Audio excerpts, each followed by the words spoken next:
Hello, good morning everyone. Okay, let me just check if my audio and my video is connected to you all. 1 second.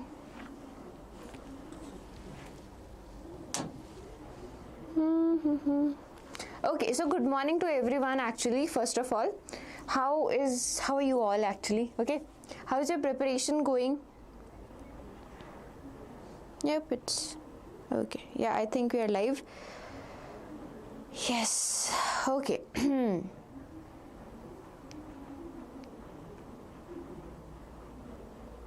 1 second. 1 second. Good morning, Kani. My name is Ekta and you have been in my class for so many times, still don't know my name. Class 12th board results. So I've heard it is going to be announced this upcoming week. Any short tricks? We'll be doing all the short tricks today, okay? We'll be solving questions using those tricks only.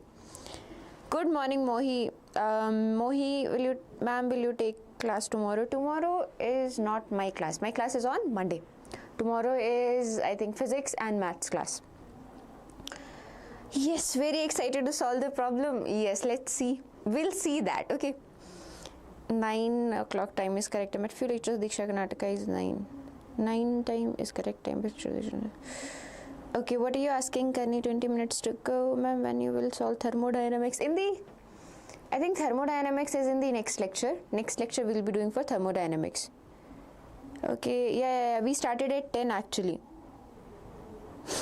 Thank you, Kani. Yes, your countdown or something. Okay. Your name is not Kani. What is your name then? Ah, thank you. That's actually really nice. Hello, Nalin. Good morning. I'm good. How are you all? It is going to be challenging. Yes, because you don't know equilibrium. These are like PU1 concepts. Redox, equilibrium. DNF block is from your PU2. Okay, done. 20 minutes to go. You're countdowning it. What's your name, Kani? Okay. Alpha Soul is also here. Okay, Naveen, Alpha. Okay, I think I'm running a little late. Oh my god, you have some issue. Sudarshan, right? ABHYAS, KCET test series, your account has been suspended. Contact your admin to reactivate. Okay, I'll contact someone. Okay, they'll contact you. Okay, I'll send the screenshot. 1 second. Okay, they'll contact you, don't worry. Yeah, today I skipped breakfast. Did you do breakfast? Okay. How many full mock tests should be written? So, full length mock test. Rohan, right? So, you should write at least, in my opinion, you should write at least minimum 15 to 20. That is like bare minimum. 15 to 20 mock tests you must write. And if you go above 20, then it's actually more than good. If you go like, if you are written somehow 25 or 30, that is good, more than good. Okay, today's class time changed because we have seen all of you wake up around 10 o'clock. So we decided to start the class around the same time so that we all can interact. So Darshan, again your doubt will be answered. Someone will contact you. I've talked to someone. Start fast. Yes. Good morning, Nandini. Hi, Naveen. Hi, Sandeep. Hi, Avinash. Okay. Hi, Praveen. Okay, let's start the session. Yes. It's okay. Hi, Venkatesh. Hi, Praveen. Hi, Sanjana. Hi, Lu. Good morning, everyone. Good morning, Praveen. Okay. So let's start. Shall we? Okay, so firstly we'll be doing equilibrium, then we'll be doing redox, and then we will be doing D and F block. So weightage wise, your redox and equilibrium comes in medium weightage chapters. D and F block also comes in medium weightage, but since it's a PU2 chapter, in KCET, more number of questions being asked from D and F block than redox and equilibrium. Equilibrium is a mixed concept, so it is being used in electrochemistry, thermodynamics. Okay, it's a mixed matched concept. Redox, only few questions will come, so not much questions are here. Okay, so please don't ask me in between, ma'am, how long will this session go? It depends on you guys and me also, because if you guys understand, if you guys already know the concept, then it won't take that much time to answer the question. Okay, if you answer fastly, I'll be able to wrap up the session early. Okay, according to you. Okay. Okay. How deal with exam, ma'am?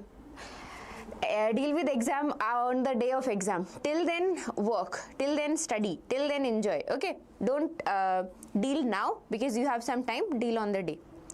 Hi Hazira, hi Tasmaya Dikshita, GK official again. How many questions today? Yes, I already explained you, not the number of questions, but yeah, it will be around 30, 40 questions today. Pray for result. You pray for result. Why are you praying? When the time came for writing the exam, what were you doing? How did you write?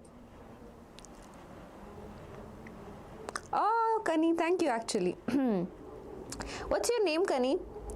Pray for 12th results. Okay, I will pray for all of my students that all of them get really good marks, the marks that they attempted for. Okay. Yes, the exam result is coming next week, right? So we'll discuss that over lives. Yes, let's start.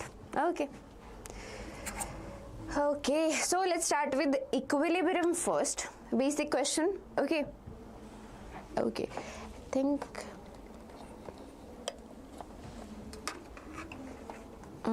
if I keep it here, can I see your comments? Okay, so for this question, which of the following statements are true about equilibrium? True statements are being asked. Okay. What are the true statements? So when we talk about equilibrium, firstly, what is equilibrium? So equilibrium is that state. Equilibrium for a reaction, equilibrium is that state when rate of the forward reaction is equal to the rate of the backward reaction. Okay, when rate of the forward reaction is equals to the rate of the backward reaction. Okay, so rate forward, if this is the forward reaction, this is the forward reaction and this is the backward, then rate of forward reaction equals to the rate of backward reaction.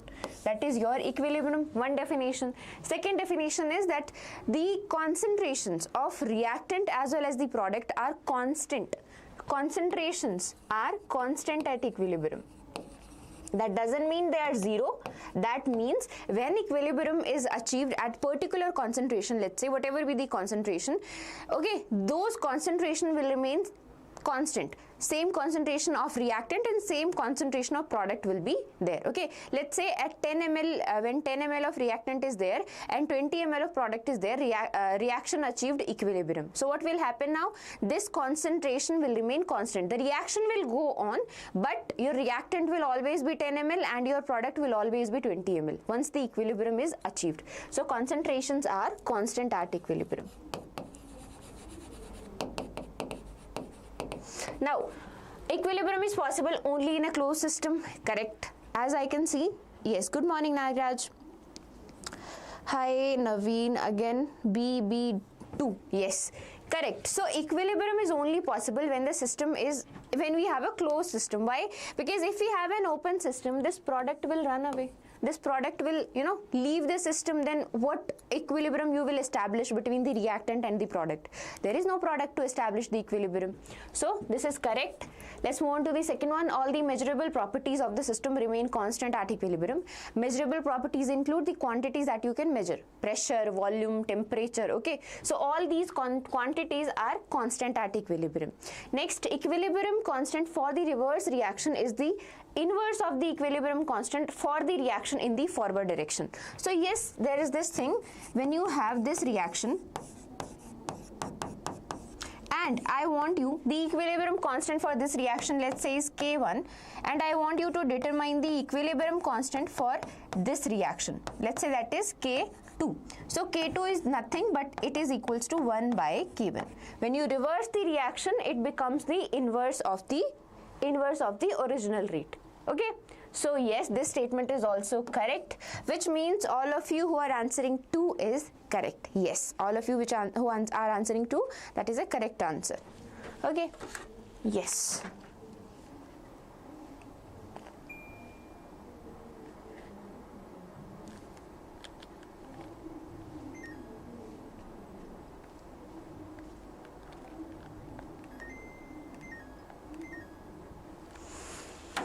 Okay, yes. Now let's move on to the, hi Heman. Okay, now let's move on to the next question. So we have, this is the equilibrium constant which is given to us. In the presence of catalyst, the equilibrium is attained 10 times faster. We are able to attain the equilibrium 10 times faster. Now tell me what will be the value of equilibrium constant in presence of catalyst. What will be the value of equilibrium constant in presence of catalyst? So the value of equilibrium constant, firstly you should know the value of equilibrium constant depends on what? On 2-3 things actually. It depends on temperature and stoichiometry and sometimes the reaction. If the reaction is product favoring, then obviously Kc value is very high, and if the reaction is reactant favoring, then that is the backward reaction, then in that case Kc value will be really low. Okay, so for this one, yes, this one, what do you think? Temperature, stoichiometry, reaction. Okay, any of these factors is given here. Only one factor, catalyst. And what does catalyst do?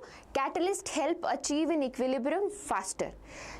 Catalyst help with catalyst help with equilibrium, achieving equilibrium faster. Okay, they only help achieve the equilibrium faster. They do not affect the rate constant. They do not affect the rate constant. Sorry, they do not affect the equilibrium constant. I don't understand Kannada, Dinesh. Please talk in English actually. Option A, yes. No. No, why that? Okay, how many of you answered option A, option C? Okay, I check your option now. A, C, Chandana C, Alpha Sol A, Nandini C. Why? Is wrong answer, huh? The equilibrium constant is 2 times 10 raised to power minus 5. Okay. And we are talking about the effect of catalyst. What does catalyst do? They help achieve the equilibrium faster, but they do not change the value of equilibrium constant. No effect on equilibrium constant. There is no effect on Kc. Yes, catalyst help achieve the equilibrium constant, equilibrium faster. Only the equilibrium, that process. It does not affect the value of equilibrium constant. Equilibrium constant is the ratio of products divided by reactant, right? So that ratio is still same. That catalyst doesn't affect that ratio. So if we are talking about this, the Kc value is 2 times 10 raised to power minus 5. The answer will be same. 2 times 10 raised to power minus 5. None of you answered D. None of you answered D. Yes, Alpha Sol, it is D. By solving this, how much we can score? So Dinesh, by solving this question, by solving these questions, you will get a conceptual clarity. Okay, then you'll have to solve, you'll have to go home if you are at home, and then you'll have to solve more questions. Okay, then something can happen. That depends on number of questions you solve, the concepts that you know from PU1 and PU2, how much concept is clear to you. Like PU2 is completely clear, then 40 plus marks are not going anywhere. If PU1 is also clear, then obviously you will be able to score 50 plus easily. In chemistry I'm talking, okay? Kani, in absence of catalyst, the reaction will go normally. So whatever time it will take to reach the equilibrium, it will be there. 10 times faster means if the equilibrium was achieved in, let's say, 10 minutes, let's say, okay, then when you apply the catalyst, the equilibrium will be achieved in 1 minute only, 10 times faster, okay? And in absence of catalyst, it will be same. In the absence of catalyst, it doesn't matter unless these things are given. Unless you are given there is a temperature change, unless you are given there is a stoichiometry change, or the reaction is, you know, product favoring or reactant favoring. That depends on that. I am perfect in which language? Why do you ask that? I'm not your language teacher. I'm teaching you in English. I'm comfortable in English. When does the Kc value change? I mean, under what conditions? One is that concentration. What are they? No. Kc value doesn't change. Kc value only change in these 3 cases. In these three cases, the Kc value will change.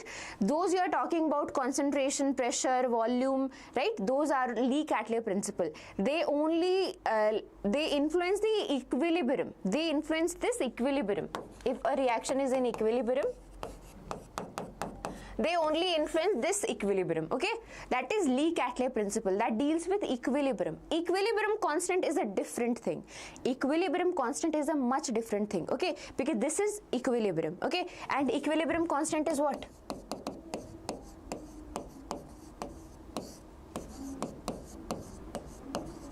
This is equilibrium constant. See, totally different. Equilibrium constant depends on three things: temperature, stoichiometry, and the type of reaction. On these three things only, okay?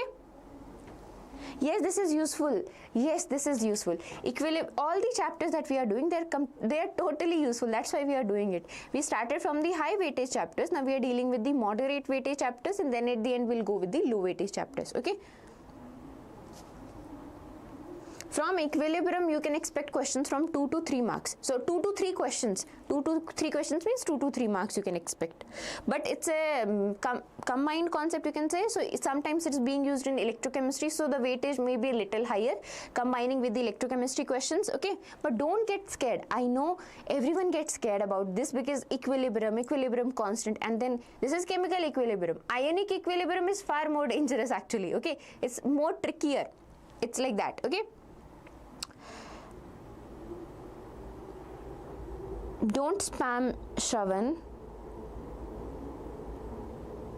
How it will change in temperature? Yes, how it will change in temperature, that is given by a relation. 1 second. That relation, I'll give you the formula. Where do I want?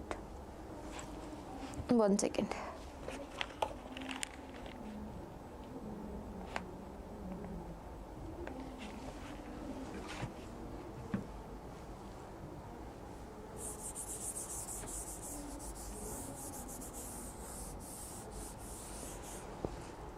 So you have, let's say, temperature T1 and temperature T2, okay? At this you have Kc1 and here you have Kc2. Then ln of Kc1 upon Kc2 will be equal to delta H by R 1 by, if 1 is up, actually, 1 second, we should do 2 because 2 is the final temperature, no? Okay. Kc2 by Kc1. If 2 is up, then 1 by T1 minus 1 by T2. It is similar to that chemical kinetics Arrhenius equation. It is kind of similar to that one. Okay. Yes, you can expect. Yes, definitely you can expect, because the questions that we are doing, they last 10 to 20 years question, okay? So yes, their question get repetitive. If not the question, you will get the same concept question, okay? So say, instead of this same value, you will get some other values and similar question will be there, okay? So yes, if you are doing PYQs, if you are solving mock test, you can expect it, Dinesh, okay? This is the, I'll solve temperature one, Manjul, right? So temperature one, we'll do one question, okay? I'll find some question and then we'll solve it, okay?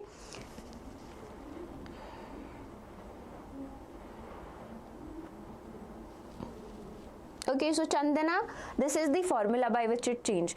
You will be given the enthalpy equal to, this is equal to, okay? 1 second. Okay, this is the formula by which, on which it depends. So you will be given one temperature and then they say the temperature is increased or increased. So they will tell you T1 and T2, right, in Kelvin, and enthalpy change will also be given, and Kc1 will be given the equilibrium constant of this reaction, and Kc2 will be asked. Any one of these parameter can be asked and rest will be given to you. Okay. Okay. Shall we move on to the next question? Okay, I'll write down so that I remember. Solve your question.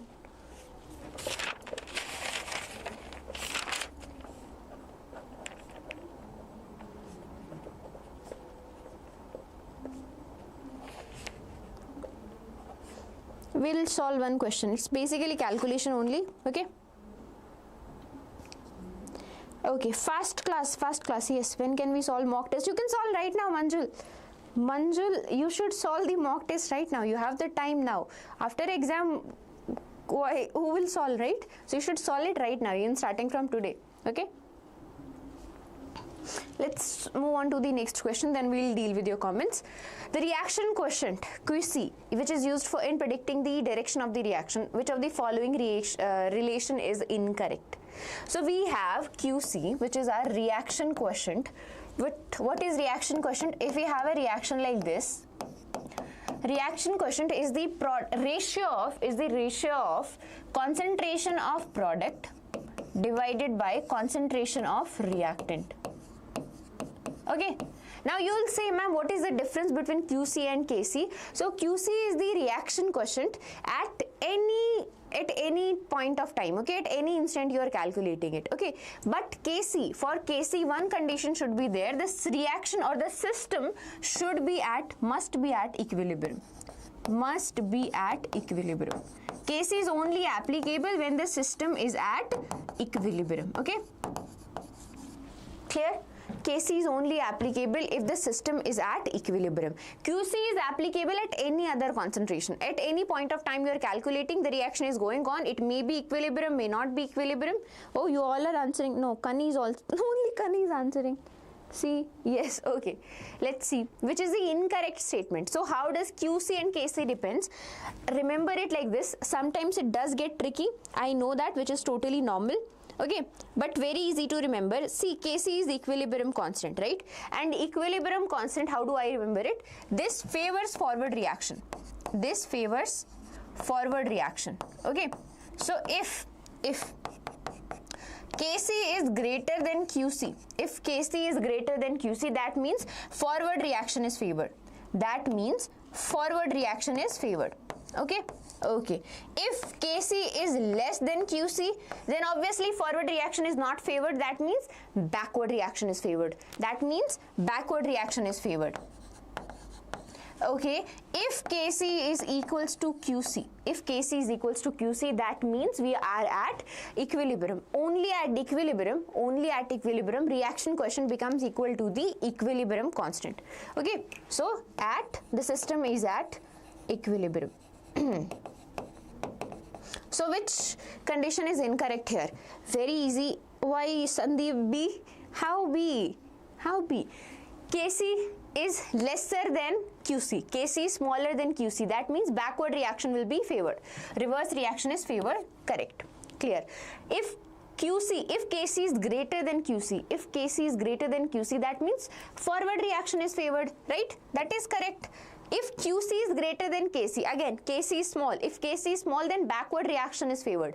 Reverse reaction is favored. But here it is written forward reaction is favored. So that means this is the incorrect statement. This is the incorrect statement. And if QC equals to KC, reaction is at equilibrium. Okay, that I have told you. Okay, these are the three conditions. KC greater than QC, forward reaction is favored. KC is less than QC, backward reaction is favored. KC is equals to QC, the system is at equilibrium. Learn in terms of KC only. Okay, I know it gets confusing, but majorly they ask this type of question. Okay, C. So all of you answered C. That is correct. Alpha Sol 1. Oh, highest rank of kids. Okay, clear? These three factors are important. Remember them. Okay. Okay. Next one. The equilibrium constant at this temperature is given. So we are given equilibrium constant, which is 100. If the initial concentration of all the four species were 1 m each, then equilibrium concentration of D will be. So we are given that initial concentration of all these is 1. Okay. What will be the equilibrium concentration? Equilibrium. That means at equilibrium, what will be the concentration of D? What will be the concentration of D? Okay. So I know this type of questions, they scare you a little bit because there is one thing called ICE table that we make here. Okay, ICE table that we. Good morning, Fizan. Good morning. Okay, so the ICE table will be used here. I'll draw here. Let's say we have this reaction A plus B gives C plus D. Okay. Clear? Initially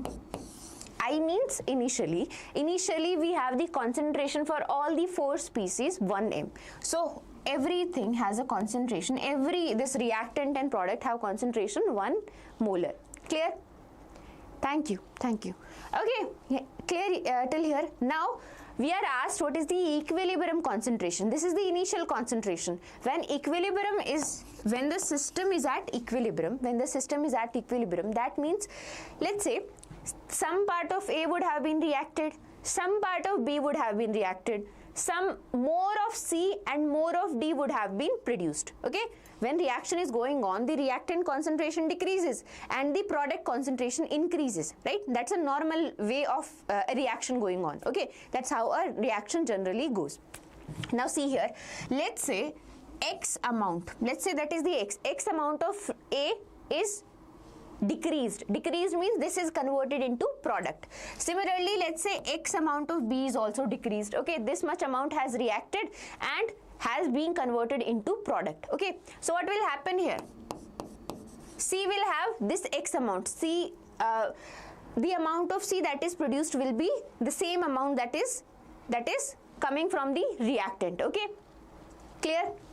Similarly for D also it will be 1 plus X. Okay, because obviously when the reaction is going on, initially the reaction is like, you know, started only, but after some time when the equilibrium is achieved, that means some of the reactant has reacted and gets converted into product. So that means the concentration of reactant has decreased and the concentration of product has increased. How much? Let's say the X amount of reactant A has reacted and formed into product. Similarly, X amount of B has reacted and converted into product. So this one product will be having higher concentration, right? Obviously, because more amount of product has been produced as the reaction is going on. That's what happens in a reaction, right? Similarly for D also, it will have plus X. Why? Because more amount of product has been produced as the reaction is going on. Okay, I think it is clear till here. Now very easy, which we know what is equilibrium constant. Equilibrium constant is the ratio of concentration of products divided by concentration of reactants at equilibrium. Don't forget that word, remember it. It is the ratio of concentration of products divided by concentration of reactants at equilibrium. So here we have divided by A, B. Right? We know that, and these equilibrium concentration at equilibrium, that's why I said at equilibrium. So that means the concentrations that we will use are these at equilibrium. This is at equilibrium. So we will use these concentration. What is the concentration of C? 1 plus X. Can I write square? Because D is also 1 plus X. Okay. Similarly, A is 1 minus X. I'll write 1 minus X square. Why? Because 1 minus X, 1 minus X, 1 minus X square equals to 100. Right? I can take a square root. If I take a square root on whole this equation, 10 will be equals to 1 plus X upon 1 minus X. 10 minus 10X will be equals to 1 plus X. So your answer will be 11x equals to 9 and x equals to 9 by 11, which is around 0.81. Yes, 0.81. Now you see, ma'am, we got the equilibrium constant, but we still didn't get the answer because we are being asked the equilibrium concentration of D. Equilibrium concentration of D. What is the equilibrium concentration of D? 1 plus X. What is the equilibrium concentration of D? 1 plus X. So that means 1 plus 0.81, that is 1.81. Now you see 1.81. Clear? Clear, everyone?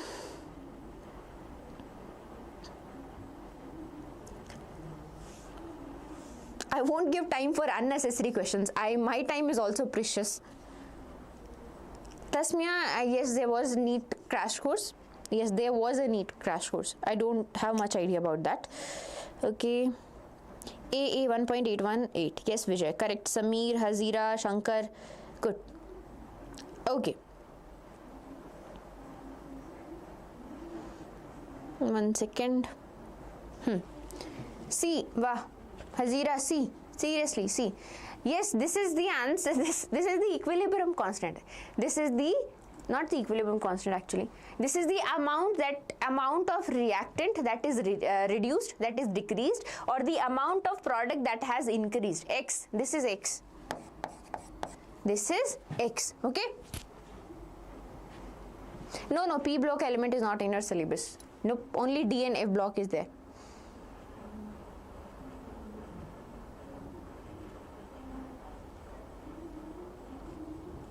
Okay.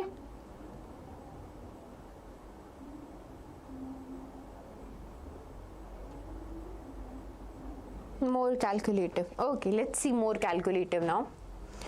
Next question. 1 mole of HI is heated in a closed container of capacity 2 liter at equilibrium. Half a mole of HI is dissociated. The equilibrium constant of the reaction is. So what is this reaction? HI. When you heat HI, it dissociates as H2 plus I2. H2 plus I2. Okay. The weightage of this chapter, it's a medium weightage chapter ranging from 2 to 4 marks actually. Okay. 0.5. So fast. 0.5. Let me see. 5th question. No, it's not 0.5. It's not 0.5. Again, you messed up some calculation, I think.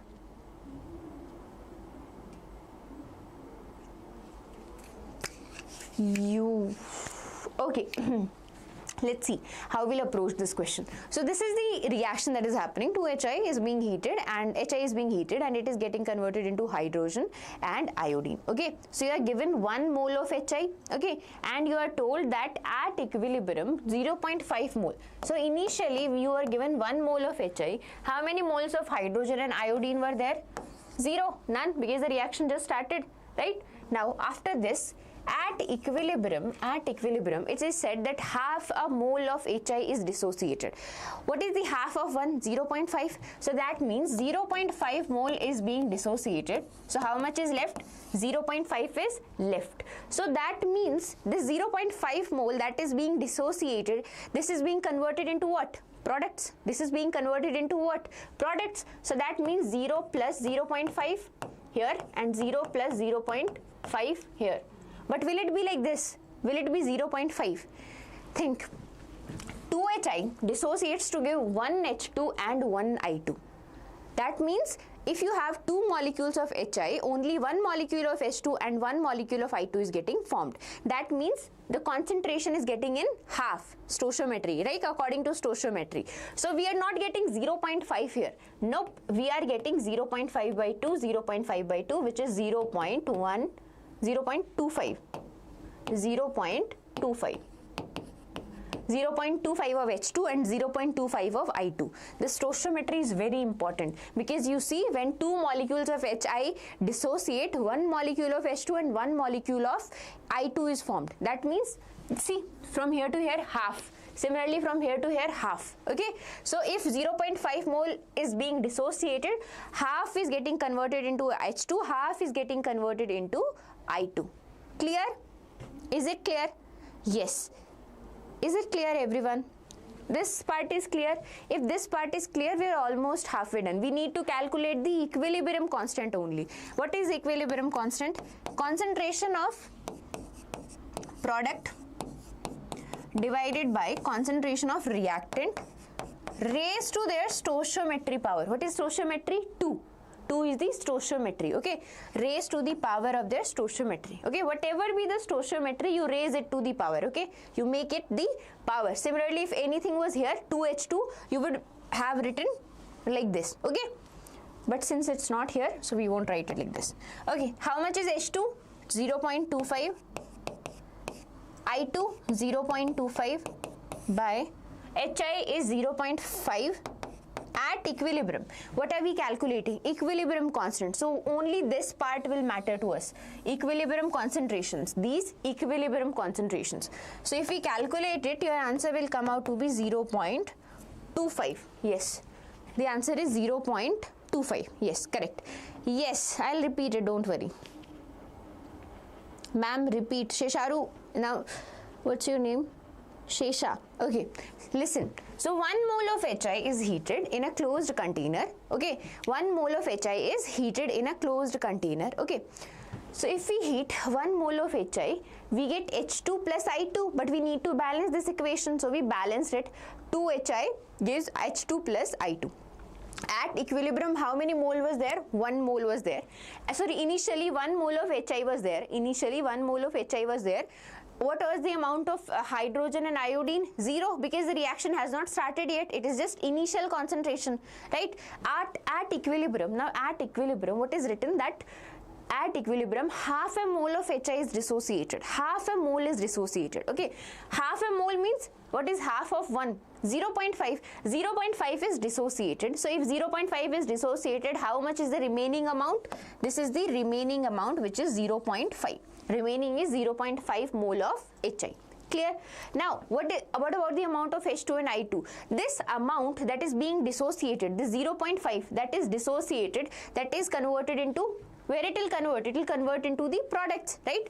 Now you see, that means 0.5 mole of H2 and 0.5 mole of I2 will form, but that is not correct. Why? Because you see the relation here. 2HI, when 2HI dissociates, we get 1 molecule of H2 and 1 molecule of I2. Okay, half, the concentration is getting halved. So if 0.5 mole of HI are dissociating, how much we'll get? We'll get 0.5 by 2. 0.25 mole of H2 and 0.5 by 2, 0.25 mole of I2 because of this reaction. Clear? That these are your concentration. Okay, now here, since the volume is almost same, you don't need to do any calculation. You can use this as your concentration only. Okay, so how do you calculate the equilibrium constant? H2, which is the ratio of the concentration of products divided by the concentration of reactants, right? And here the reactant has a stoichiometry too. Whatever be the stoichiometry, you raise it to the power. Whatever be the stoichiometry, you raise it to the power. Okay, after raising it to power, this is the expression you will get, because for H2 it's 0.25, for I2 0.25 and HI is 0.5. The remaining amount at equilibrium. Why? Because we are calculating the equilibrium constant. Okay, so the answer will be 0.25. 1 second. Clear? Yes. Oh, sorry. 0.25 square. Yes. 1 second. What was the use of 2 capacity? That capacity would have been used to convert this. What are these? Moles, right? If you divide moles by volume, if you divide moles by volume, what do you get? Concentration, right? This is concentration, or you can say molarity. This is molarity. So the purpose was to convert this data into molarity, but I did not use it. Why? Because 2 to 2, same data will be there now. If you divide it by 2, same answer will come. Okay.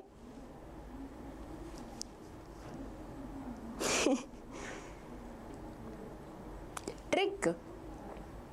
For these kind of questions, like, unfortunately there is no trick. You'll have to make IC table. This IC table, there is not much of a trick here actually. For IC there is not. Okay.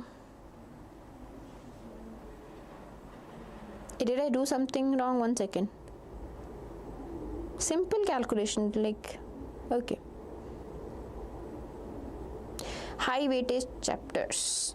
Srinija, I'll tell you the high weightage chapters when we finish this chapter. Okay, I'll tell you the high weightage chapters. So Nisha, unfortunately there is not. If IC table is involved, you'll have to make the IC table. Okay, just a quick process. It's actually much easier for you to understand this way, and you can just simply put the values in the expression and calculate the equilibrium constant. Hello Mani, hi. Okay, Srinija, I'll tell you high weightage chapters, don't worry. Okay, now let's move on to the next question. The relationship between, see here the relationship, you don't even need to remember this formula, but obviously memorize it.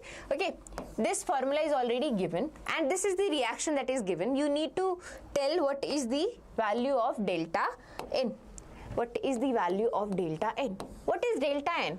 Here, the thing that is in raised to the power, that is your delta N. But what exactly is delta N? Delta N is number of gaseous molecules number of gaseous molecules of product, number of gaseous molecules in product minus number of gaseous molecules in reactant.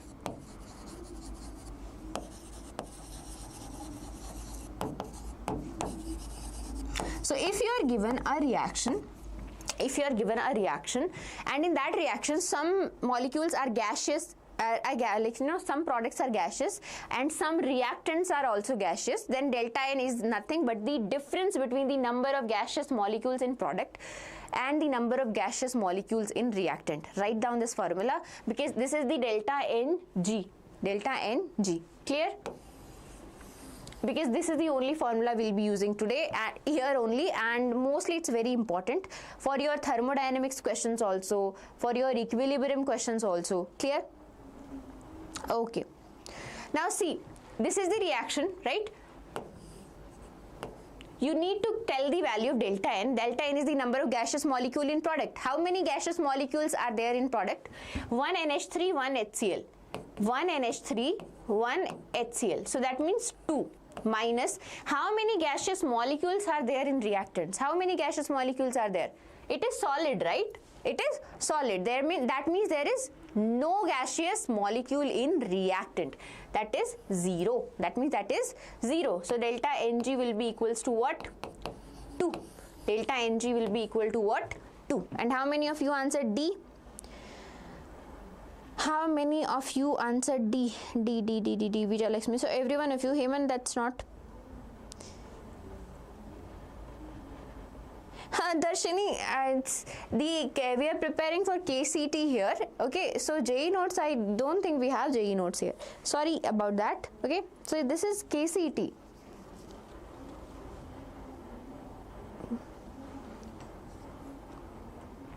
Yes, number of gaseous molecules in product minus reactant. Yes, correct answer is option D. Aftab, Arun, Sanjana, Mani, Darshini, Kesh, Samir, Sahan, Mani, again, Hazira, Aisha. Good. Bit fast. Okay. We have a train to catch. Let's go bit fast. You answer fast. You only answer fast. If you answer fast, we'll move on to the next question. If all of you answered this question correctly, we'll go to the 8th question. This is the reaction. Okay. We are asked, according to Lee-Chatelier principle, we want to favor the formation of methane. How will you synthesize more methane? We are given 4 conditions. So Chandana, be fast. Answer it. Yes, Chandra, answer it. I am waiting. Lee-Chatelier principle, right? A system at equilibrium will resist any change that is applied to it. Okay, if a system is at equilibrium, it would want to stay at equilibrium and it will resist any change that is applied to it. So if you increase the concentration of reactant, what it will do? It will make more product so that the equilibrium is maintained. Okay, if you increase the concentration of product somehow, what it will do? The reaction will shift in the backward direction so that the equilibrium is maintained. Amount of reactant is equal to the amount of product. Okay, not equal, constant. Okay, I'm looking for Chandana. She was the one who was rushing. Chandana, I hope you are a girl, right? So yes, tell the answer now. No, yeah, everybody is answering, not Chandana. Why Chandana? A, B, C. You are also answering like B, C, D. A, B, C, D. The correct answer will be, so if I want to increase the formation of methane, first is increase the concentration of CO. Now you need a minute. Chandana went undercover. Now you need a minute. Huh? Okay, take your time.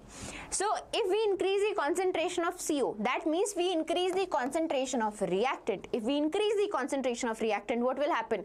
The reaction will go in forward direction because now the amount of reactant is more. The system would want to stay in equilibrium. So it will increase the amount of product. Yes, in that case, amount of CH4 will be more.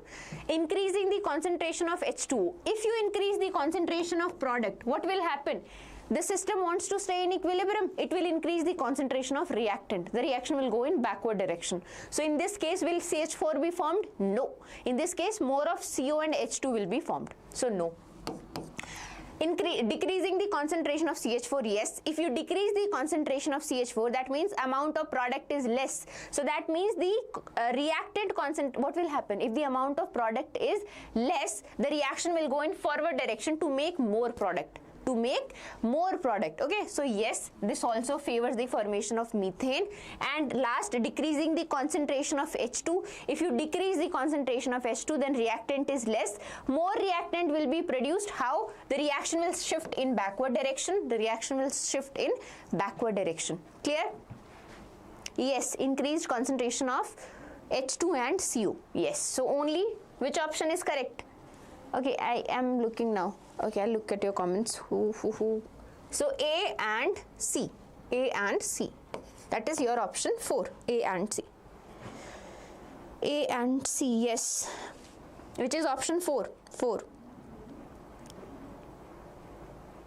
1 second. So most of you answered A and most of you answered B. A, B, D. Some of you answered D. So the correct answer is D actually. I don't know your name. Is Rajesh your name? Yes, Darshini, D. So yeah, Chandana also answered D. A and C is correct. A and C, Sameer. Okay. I'm good. How are you all? Okay, so now we are all on the same page. Yes, Tisharu. Shisha, I think your name is Shisha. Mahit. Hi Mahit. Chandana, you are the one who wanted to go fast. Now we are going fast. Everyone is on the line. You are not on the line. Ayo. Yeah, Faizan. I know Faizan, your name. Okay, Chandana, now listen carefully. We are being asked which of the following condition will favor the formation of methane. Okay, so if I want more methane, according to Lee-Chatelier principle, only two things I can do. I can increase the amount of CO. If reactant is more, then reaction thinks that it is not an equilibrium. What it will do? It will make more product. Reaction will go in forward direction. More CH4 will be produced. Okay, that is one case. Okay, so do we have any option? Yes, increasing the concentration of CO. Now increasing the concentration of H2O, if you increase the concentration of product, the reaction will again shift the equilibrium in the backward direction. Why? Because now product is more. It will make more reactant, right? So obviously it does not favor CH4. So that is incorrect. In decreasing the concentration of CH4, if CH4 amount is decreased, it is getting produced, we are removing it, the amount is less. So that means there is shift. What will happen? The reaction will want that product concentration is less. Now the product concentration is less. The reaction will want that somehow you increase this concentration. That means the reaction will go in forward direction, right? More CH4 will be produced. Okay. Now decreasing the concentration of H2, again if you decrease the concentration of reactant, the reaction will go in the backward direction, will not favor the formation of CH4. So that means A and C are your correct answer. Okay.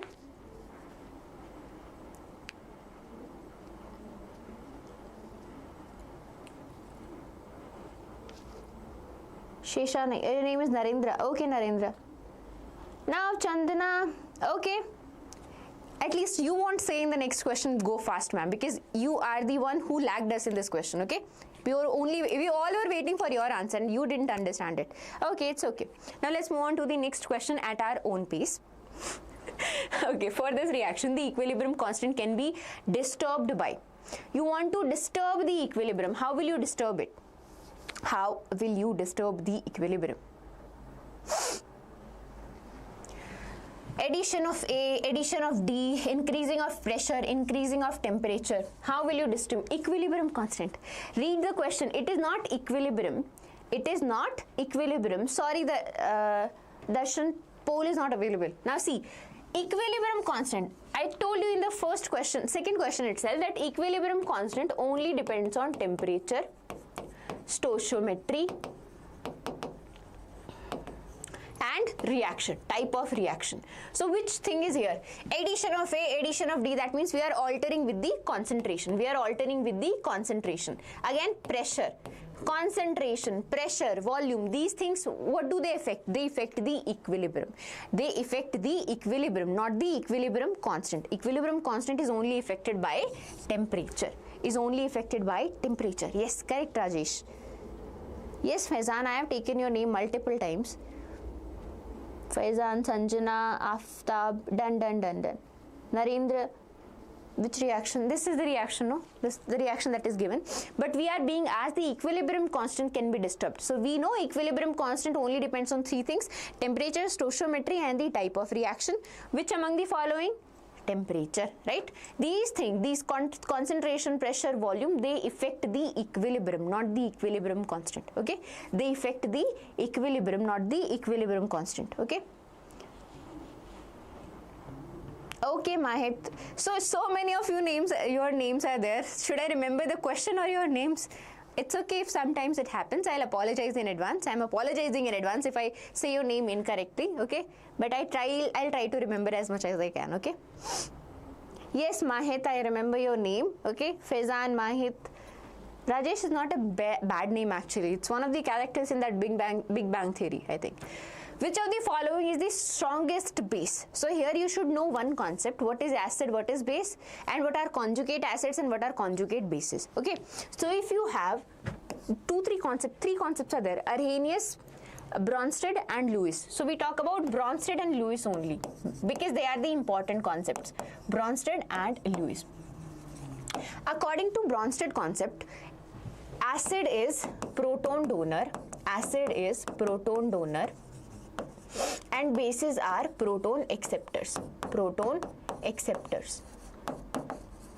Similarly, according to Lewis concept, acids are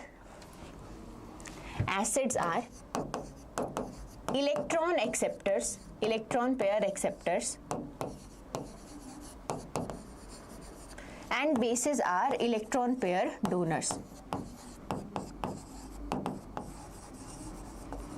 Okay.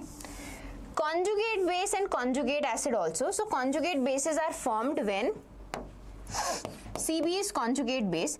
Conjugate base is formed if you have an acid, okay, and it donates a proton, minus H positive. An acid on donating a proton becomes conjugate base. Similarly, a base on accepting a proton becomes a conjugate acid. Conjugate acid. So all of you are answering actually C and D. C and D. There is a doubt between C and D, which is correct. Yes, I had a doubt. Why? Because see, we are talking about strongest base. These all are conjugate bases. Why? Because they all came from an acid. Now there is one concept which you should remember. Weaker the acid, stronger the conjugate base. So weaker the acid, stronger the conjugate base. What acid does it come from? HCl, right? This also came from H2O. This came from CH3OH. This came from CH3COH. Now, which among the following is the weakest acid? Now, some of you might be thinking, ma'am, CH3COH, right? Acetic acid, but methanol. Look at methanol. Methanol is a much weaker acid than acetic acid. Why? Because it has just OH group and a CH3 group. This group is electron donating. This is electron donating, not electron withdrawing. It is electron donating. It is increasing the electron density on this oxygen.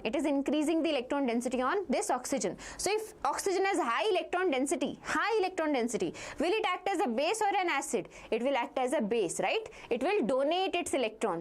And thing that donate electrons is a base. Okay, so in comparison to all of this, CH3OH is the weakest acid. This is the weakest acid.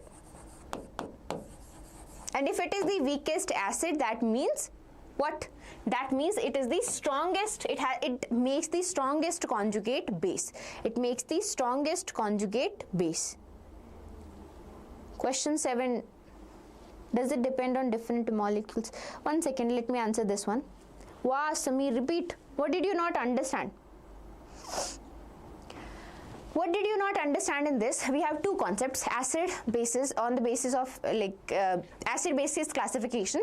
Bronsted and Lewis. Bronsted said acids are proton donors, bases are proton acceptors. Lewis said acids are electron acceptors and bases are electron donors.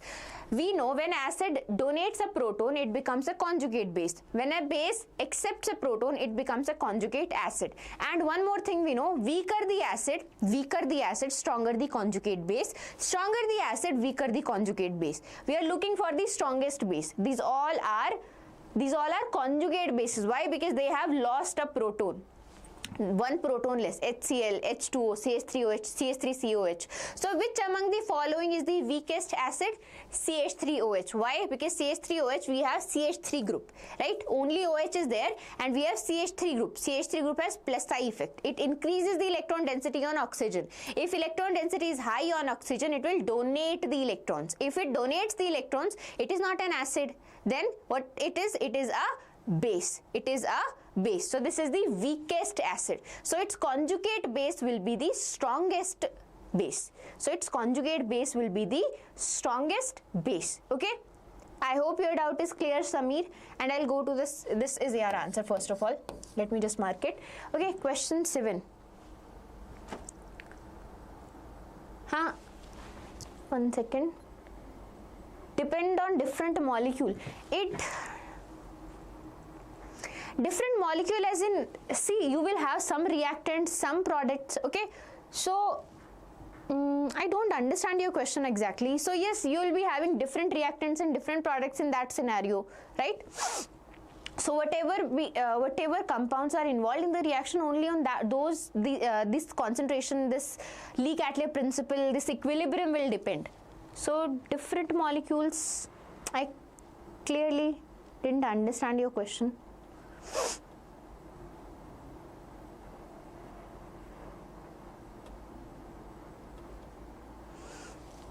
Can you frame it in a different way? What question you want? What is your doubt?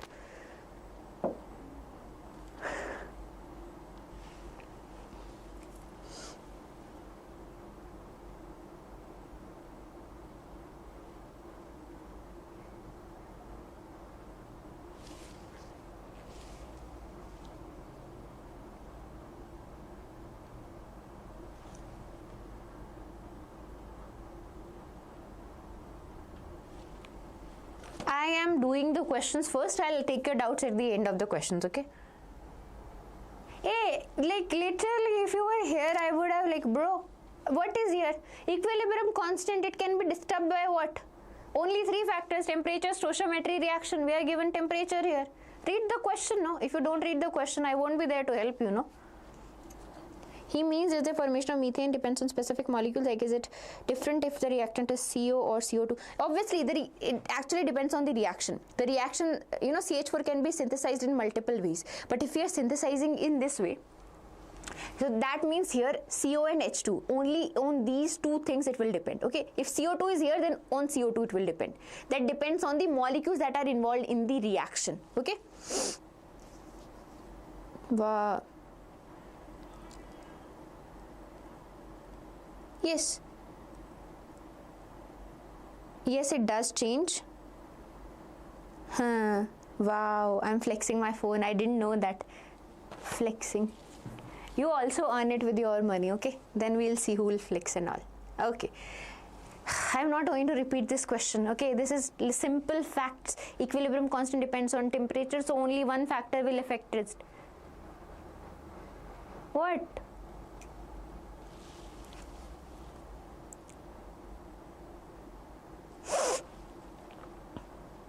Not C. Pressure, temperature, concentration, the effect. That's why I'm saying read your questions. You don't read your question, then you blame the teacher. Equilibrium constant, bro. The question asks for equilibrium constant, not equilibrium. If equilibrium was written, then you would have been correct. Yes, in equilibrium is affected by concentration as well as pressure. But we are talking about equilibrium constant. So equilibrium constant only depends on temperature, stoichiometry and the type of reaction involved. So here temperature is given, so this is your correct answer. Okay. Oh, that's actually nice. Congrats to your father actually for buying it for you. Next question. Ka values for acids are there. So we are given the Ka values. We need to identify which of the following acids produce the stronger conjugate base. We just did the concept. Weaker acid, stronger conjugate base equals to stronger conjugate base. Now one more thing is here, Ka values. How are Ka values related to acidity? Higher the Ka value, more acidic that compound is. More acidic that compound is. Higher the Ka value, more acidic the compound is. Okay, so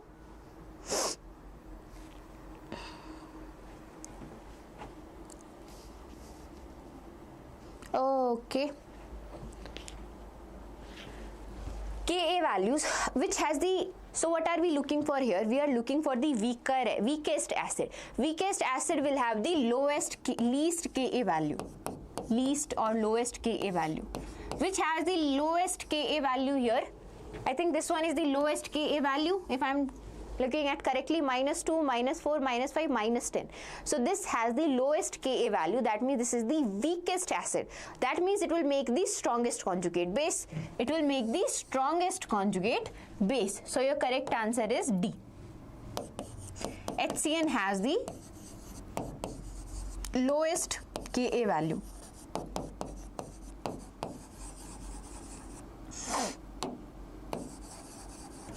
See, I know you guys get confused about this Ka, pKa, conjugate acid, conjugate base. So just remember, make something your foundation, like as in hold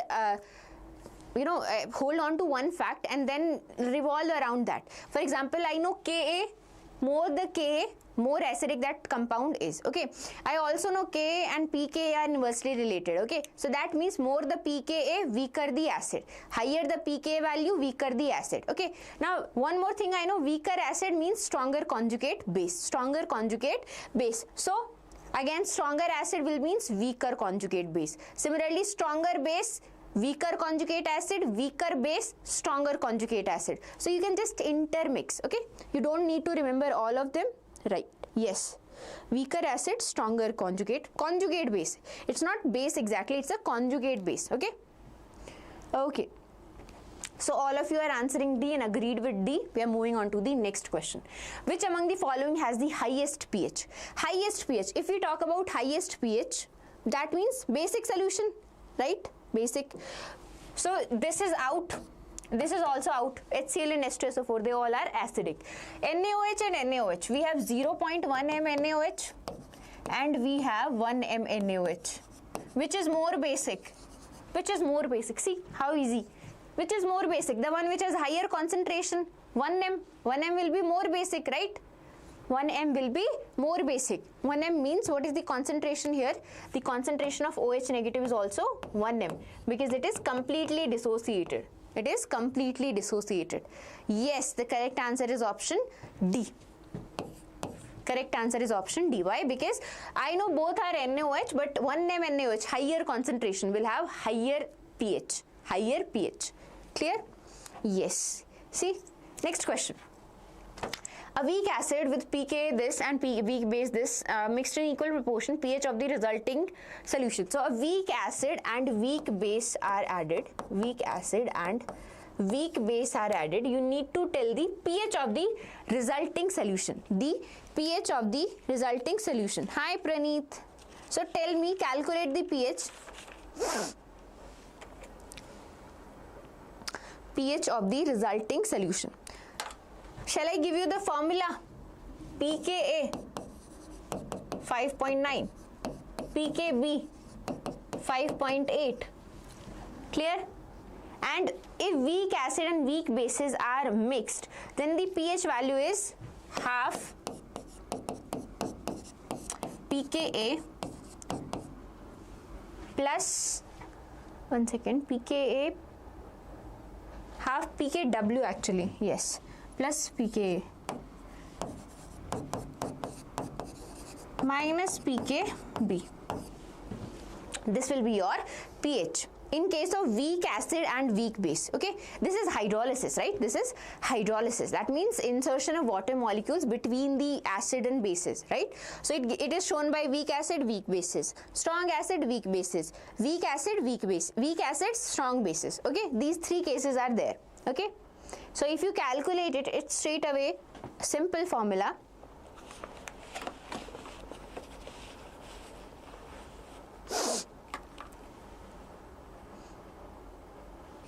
Simple, half pKw. pKw is 14 at 25 degrees Celsius. If it is not mentioned, you maintain that, you assume the temperature to be 25 degrees Celsius, and the hydrolysis constant of water will be 14 plus pKa is 5.9 minus 5.8, 0.1, 14.1 by 2, 7.05. Option D, right? Option D. pKw is the hydrolysis constant of water. So if we have water, it dissociate as H positive and OH negative, right? So then Kw is the equilibrium. This is H positive and OH negative. This is your hydrolysis constant of water, because H2 is taken in excess amount, so that's why you do it. Okay, H positive, OH negative. That is Kw, and its value is 7 at 25 degrees Celsius.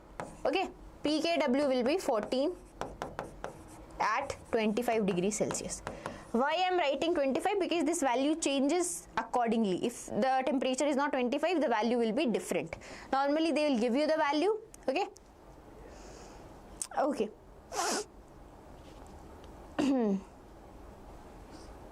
If not, then you calculate it using this formula.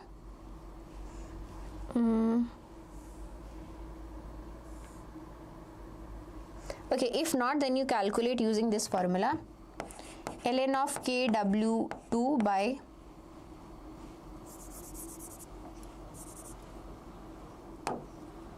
Kw1 delta H by R 1 by T1 minus 1 by T2. This is the formula you use if the temperature is not 25 degrees Celsius for calculating the hydrolysis constant of water. Okay, this is a different formula. Yes, concentration of H positive. Okay, D. So all of you are answering and satisfied with D. Okay, we'll move on to the next question. The solubility product of AgCl is this. The solubility of NaCl in 0.2 m AgNO3 solution is. So here you need to understand a few things. Solubility product. Solubility product of AgCl is given. So solubility product is what? It is the product of the concentration of ions in a saturated solution. Concentration, yes, it is a PYQ. Yes.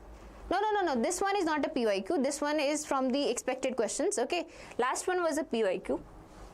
Yes, last one was a PYQ, this one is not. Okay, the solubility product of AgCl is this. At 25 degrees Celsius, the solubility of NaCl in 0.2 m AgNO3 solution is. So you can see here, AgCl solubility product is given. We want to solubilize NaCl in AgNO3. NaCl in AgNO3. Okay, actually the question, I'll reframe it 1 second. What is happening here exactly? That you have NaCl, you have three things actually. You have NaCl, you have a solution of AgNO3. Now the solution will be in some solvent, right? That solvent is water. AgNO3 solution is prepared in water. Okay. Now normally without this AgNO3, if I wanted to solubilize NaCl in H2O, it would have been rather simple process, right? It would have been rather simple process. This whole will dissociate completely, right? But here the reaction is little different. Why? Because there is AgNO3. It will what? It will hinder the solubility. It will hinder the solubility. It won't get it soluble completely. Why? Because obviously AgNO3 molecules are there. NaCl is not soluble in AgNO3, right? Right? Yes, you're thinking. Okay. So the amount of the solubility of NaCl will be depending on the amount of AgCl getting formed, right? The solubility of NaCl here, the amount of NaCl that we can solubilize in this particular solution will depend on the amount of AgCl. If it is in if it is like that solubility product, if it is still here in this range, if it is still here, we can solubilize, because if it goes above that, if the amount of this AgCl goes above that, the solubility product goes above this particular amount, what will happen? Precipitate will form. Precipitate will form. I hope you know the conditions. I hope you know the conditions. So if KSP is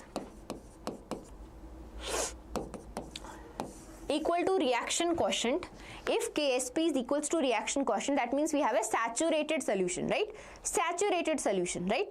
Okay, and if this Q is greater than KSP, SP is the solubility product, then in that case we have a super saturated solution. That means a precipitate is getting formed. Okay, so the amount should be equal to this. The amount of NaCl that can be dissolved depends on the amount of AgCl that can form, right?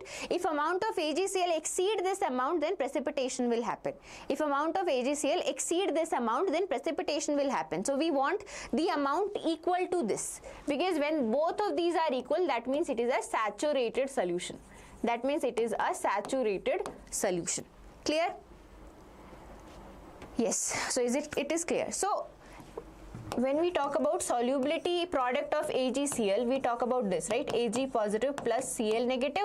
The solubility product is equals to the product of the concentration of ions present in a saturated solution. Okay, so Ag positive times Cl negative. We are given this concentration of Ag positive, which is 0.2. Cl negative we need to calculate, and KSP is 2.6 times 10 raised to power minus 10. So Cl negative concentration will be equal to 2.6 times 10 raised to power minus 10 divided by 2 times 10 raised to power minus 1. So it will be 1.3 times 10 raised to power 9 minus 9. 1.3 times 10 raised to power minus 9. Yes, I'll explain it, don't worry. I'll explain it once again. Okay, so this is the amount of Cl negative, that is the amount of Cl negative present when you have the solubility product this much, 2.6 times 10 raised to power minus 10. So this is the amount of NaCl that you can dissolve. This is the amount of NaCl that you can solubilize. Okay, so, I'll explain the question once again. Listen carefully.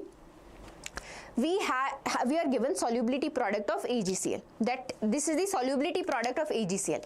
If now solubility product has some features that if the solubility product is equal to the reaction quotient, then the solution is saturated solution. Okay, then the solution is saturated. If solubility product is less than the reaction quotient, it is smaller than the reaction quotient, that means we have a super saturated solution. That means precipitation has happened. Okay. Now what are we doing here? We are doing one thing. We are trying to solubilize NaCl in this AgNO3 solution. We are trying to solubilize NaCl in AgNO3 solution. Now normally if we want to solubilize NaCl in water, right? AgCl solution, this AgNO3 solution means AgNO3 is dissolved in water, right? So normally if you want to solubilize NaCl in water, it would have been really easy directly, right? It dissociates completely, strong electrolyte, right? But the condition is different here. Here it depends on this AgNO3. Why? Because there are AgNO3 molecules lying around. They will affect the solubility of NaCl. So how much soluble will it be now? That we need to calculate. How will we calculate? NaCl has one ion Cl. This Cl will react with Ag and form AgCl.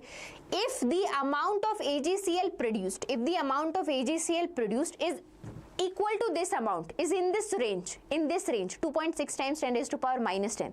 That is the solubility product of AgCl. That means up till that limit the solution will be soluble. NaCl will be soluble, right? Think about it.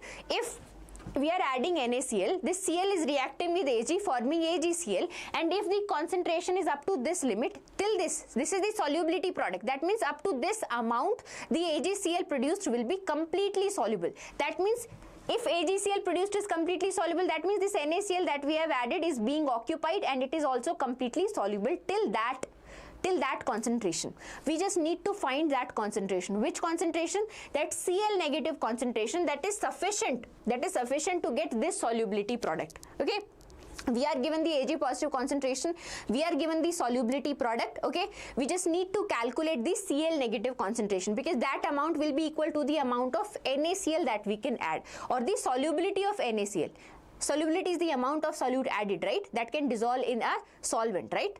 That is solubility. So again, the amount of Cl which will make AgCl, it's like directly proportional. Amount of Cl we add makes AgCl, which should be equal to this solubility product, should not exceed this amount. Okay, if it is up to this limit, this solution, this NaCl is soluble in this. Okay, that will be the solubility of NaCl. Okay, because if the concentration goes above this one, it will become insoluble. It will form a precipitate. Okay, this is the purpose of solubility product. Okay, so we calculated the concentration of Cl, which was simple. According to this equation, we know Ag positive, Cl negative. Ag positive concentration is given, Ksp is also given. Cl negative will be equals to 2.6 by 0.2. Okay, that is 1.3 times 10 raised to power minus 9, which is our option B.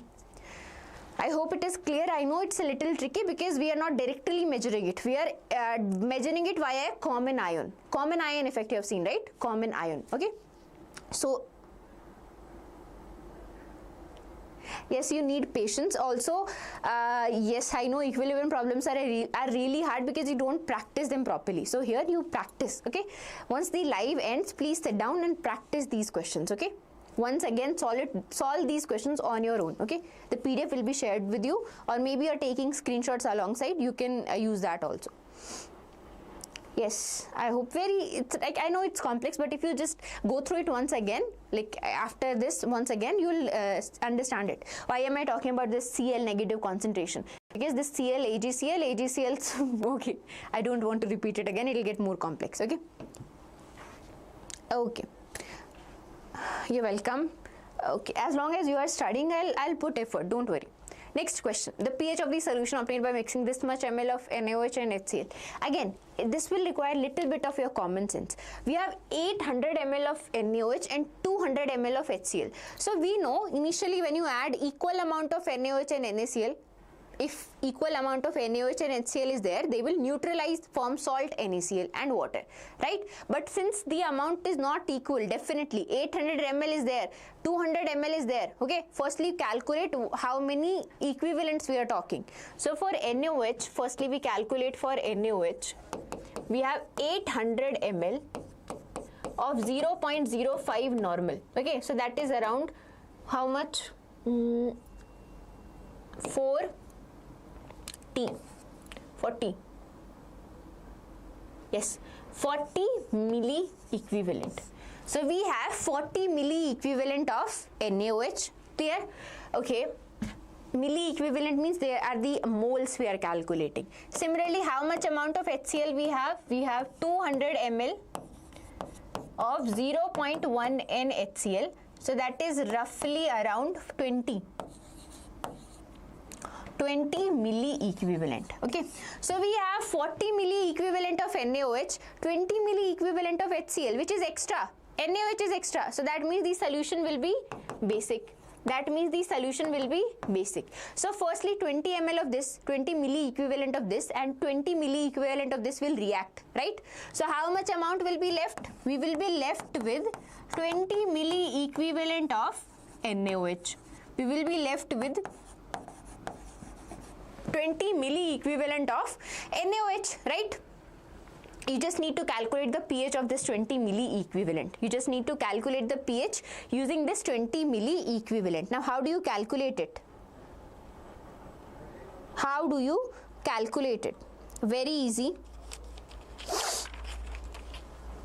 It is very easy actually.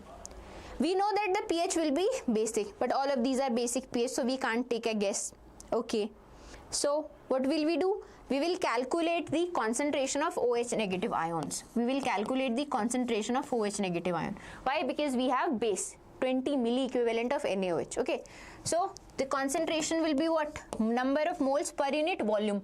What is the volume? We have 1000 ml. How much? We have 1000 ml. Whole solution is of 1000 ml. 1000. That will be around 0.02. 0.02. Clear? 0.02 normal. That is the concentration of OH negative. If we know the concentration of OH negative, what can we calculate? We can calculate POH. One is pH, other is POH, which is calculated on the basis of OH negative ions. So this is equals to negative logarithm of OH negative. Negative logarithm of OH negative ions. Okay. Now you will see, ma'am, we are being asked pH, not POH. So we have a relation, very easy. pH equals to 14 minus POH. So whatever POH value you will calculate from here, you will put 14 minus here and you will get your pH. Okay. So that is negative logarithm of 0.02. Negative logarithm of 0.02. Okay, so you can solve it is negative logarithm of 2 by 10 raised to power 2. Then you solve that log m minus log n, right? In that way, I'll tell you the answer here only.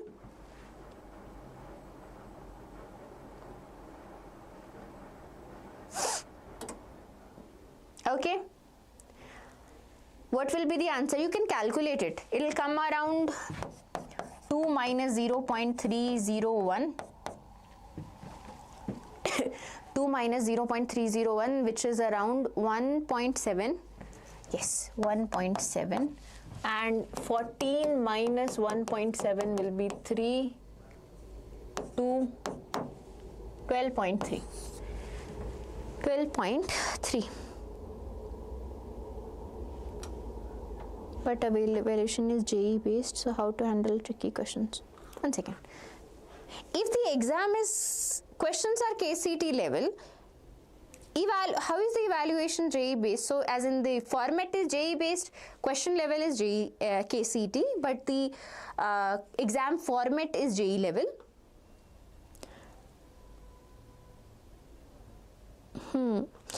So how many of you got the answer C? Let me see. 40, 20, yes. Okay, understood. So how to handle the tricky question? So if it is KCET level, if you are going with tricky question, the question level is KCET level, then you won't be getting much trickier question. First of all, some questions will be a little twist. Okay, you can solve them, those questions at the end.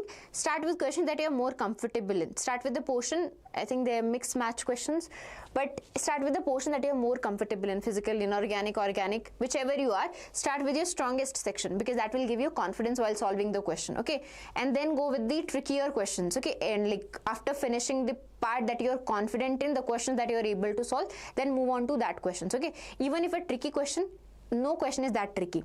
In JE there might be, but in KCET, if KCET level exam is there, no question is that tricky. You just need to read that question 2-3 times. You just need to read that question 2-3 times. Something will click. Okay, not on the first stage, but after 2-3 times reading it, something will click. And for tricky question, the only trick is be calm. You think you know the answer. Okay, you think you know the answer. Okay. And if you believe in that, your answer will come somehow. You will be able to connect the dots, and you will be able to see that this logic is being applied here. I can use that logic and I can solve the questions. Okay. Yes, you can purchase the Comet K test series. It is going live from 6th April. Okay. The Comet K test series is going from 6th of April 2026, and it will be valid, I don't know, it will be valid till your Comet K exam, okay, and which is on 9th of May, right? So you can purchase that. That is at $9.99. Exception in Cannizzaro reaction. Exception in Cannizzaro. 1 second.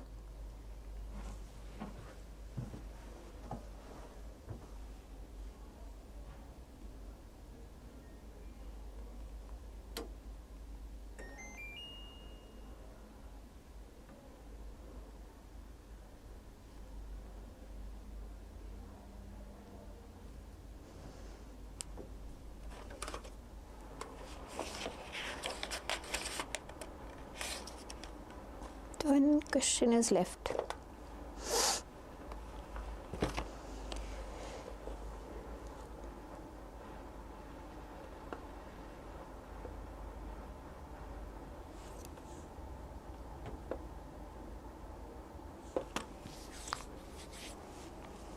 Give me 1 second.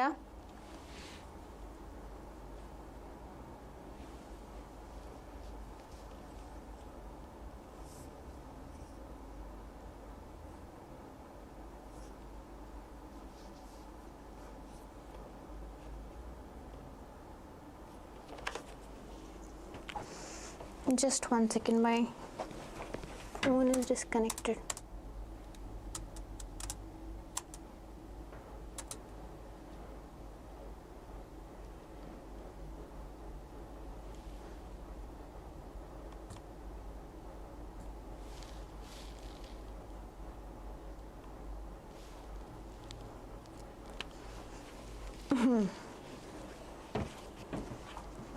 Not able to load the class.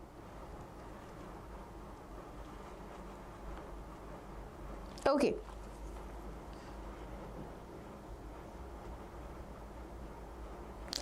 Exception, I see, it's me extreme.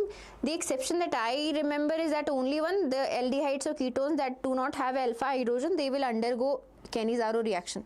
Okay, why is it not going up? Okay, but if I do happen, I'll see if there is any other exception. Yes, chemistry is full of exceptions. Yes.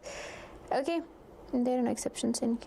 Yeah, because I haven't read about anything, but maybe there is some, but normally it's just only one exception, that aldehydes or ketones that do not have alpha hydrogen, they will undergo Kenny-Zaro reaction in presence of strong base. Okay, and in that case we will get sodium salt of carboxylic acid and alcohol. That is your Kenny-Zaro reaction. Okay.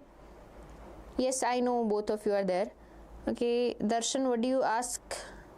And deleted, I think. Oh, you were just talking to someone. Okay. Yeah, it's me extreme. If I do find, I'll let you know. But till now, I don't remember any exceptions to Kenny-Zaro reaction. Okay. Yeah, in organic chemistry, you can talk. Yeah, that is completely full of. No. Kenny-Zaro reaction. It have alpha hydrogen.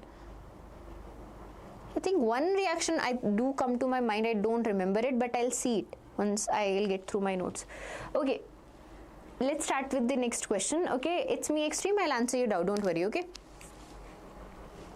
solubility product of CaC2O4 at a given temperature is this much.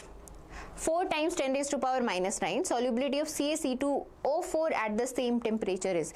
This question is for you everyone, okay, because I want to see how good are you in calculation.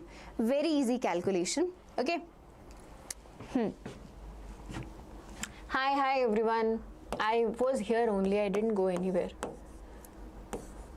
How does it dissociate? CaC2O4, how does it dissociate? It dissociates as Ca2 positive plus C2O4 2 negative, right? The solubility product is given. Solubility product, KSP, is given.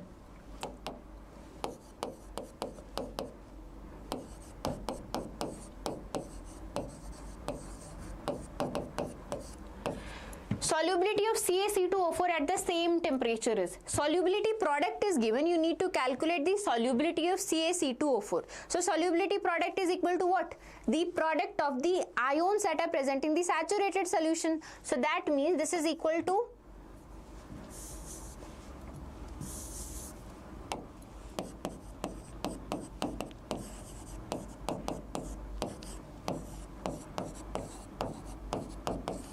this, right? Now let's see, this will give us the solubility of CaC2O4, right? Because CaC2O4 is made up of Ca2 positive and C2O4 2 negative. Now let's say the solubility of this ion was S, and similarly the solubility of this ion was also S, right? Clear? Yes, you need to, oh yeah, it is similar, no? I'll change it, -8. Now it's different, sorry. Okay, so the solubility product will be equal to the product of the concentration of ions at present in a saturated solution. Okay, so we are given we take this Ca2 positive solubility is S, SO4 2 negative, C2O4 2 negative solubility is S. So S times S, that will be equal to S square. Clear? That is equals to KSP. What is KSP? 4 times 10 raised to power minus 9. If you just calculate the S, that will be your final answer. S is the solubility of Ca2O4. Okay? S will be the solubility of CaC2O4. Okay? Okay, yes. So my dear students, tell me, actually this is a very funny calculation, this one. I'll write here. Do this calculation and tell me the answer. I'm waiting for your answers. You need to calculate the value of S only, which is square root of 4 times 10 raised to power minus 9. 4 times 10 raised to power minus 9. Thank you. Okay, so tell me. So this is basic maths, no? Basic maths. P. So I'll see whoever answered this correctly, they have good scope in maths actually. Sameer B, Kani B.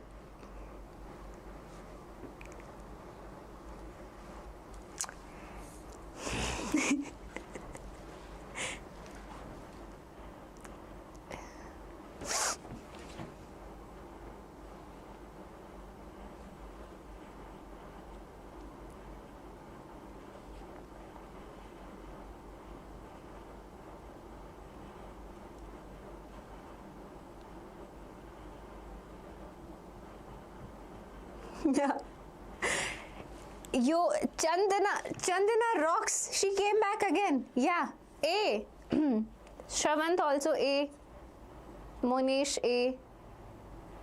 Any one of you who are answering A, that is the correct answer. Yes, that's what I was saying. If you are really good in maths, you would have been able to answer.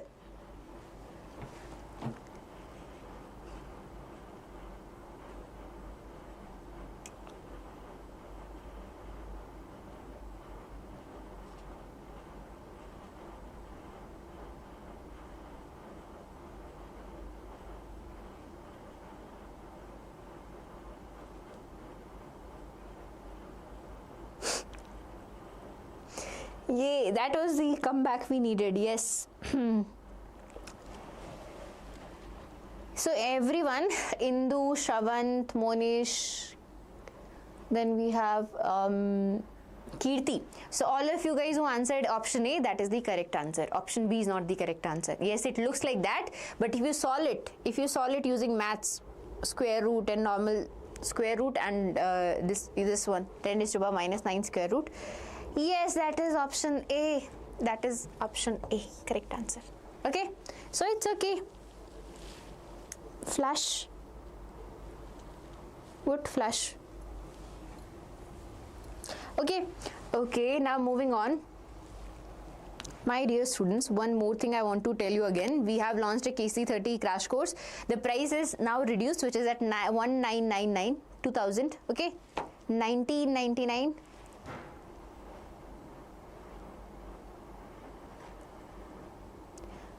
So, Siddharth, what exam are you preparing for? JEE? Okay, if you use this code, 500 off KC30, okay? And yes, this is one of the KC30 crash course that is like a more, if you want to do a systematic study of your case for your KCT, PU1, PU2, plus mock tests are also there, plus chapter-wise PYQs are also there, okay? That too at a price of 2000 only, okay? Yes, KCET.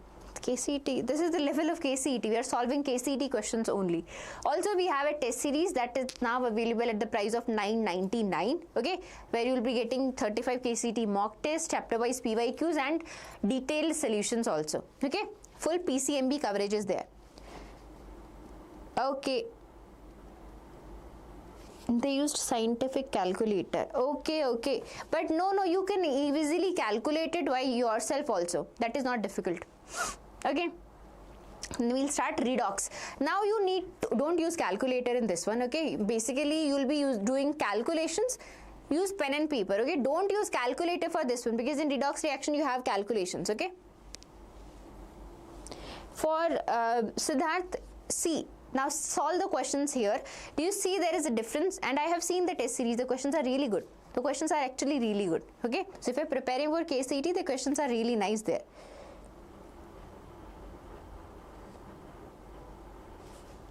Okay, for KCET calculator is not allowed. Hi Mangal. Okay, now let's solve the questions, shall we? You solve this question, okay? I'll be back. Hello everyone, fast. Shravant, answer this question. We'll be doing fast. Again, one person will be there going fast.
So yes, all of you are answering correctly. C.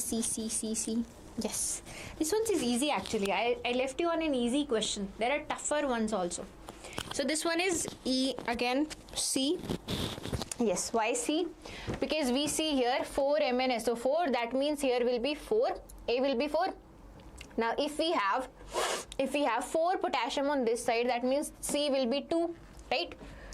Then if we have, now potassium is balanced, manganese is also balanced. We are talking about sulfur now. How many sulfur we have? We have here, if I take this SO4 completely, then I have around 4 plus 2, which is 6 here. Okay, so it should be 6 here. Then that means 6 SO4, right? So on the left hand side, I also need 6 SO4. 4, 6, 2. 4, 6, 2. This is your correct answer. And again, if you want to balance it, this will be 6. In redox, majorly oxidation, finding the oxidation number and this thing, balancing the equation, that comes. Okay. So yes, you all are very smart. Every one of you answered C. One more question I have for you. Kani, that's actually nice. 300 out of 300 confirmed. Wow. Okay. In which of the following reaction there is no change in oxidation number? There is no change in oxidation number. Okay. Which, now look here one thing. Here you can see sulfur oxide, right? It has some oxidation state here, but here sulfur has 0. So obviously there is some change involved. So this is not the correct answer. Similarly here sodium and oxygen. Sodium is 0. Sodium has 0 and oxygen also has 0. So obviously there is some change in oxidation number going on here. Incorrect.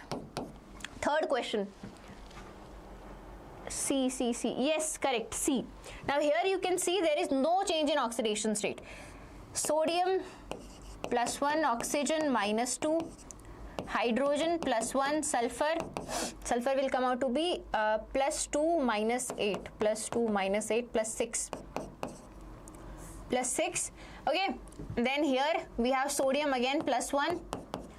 Oxygen again minus 2, hydrogen again plus 1, and sulfur again plus 6.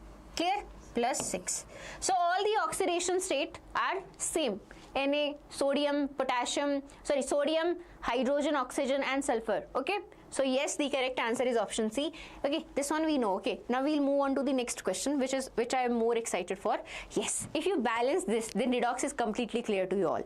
Okay, if you balance this equation, then redox is completely clear to you all. Okay, don't use AI or Google or anything. Okay, solve it on your own. I will give you some time. Till then, I'll look for the question.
So the correct answer to this one is option .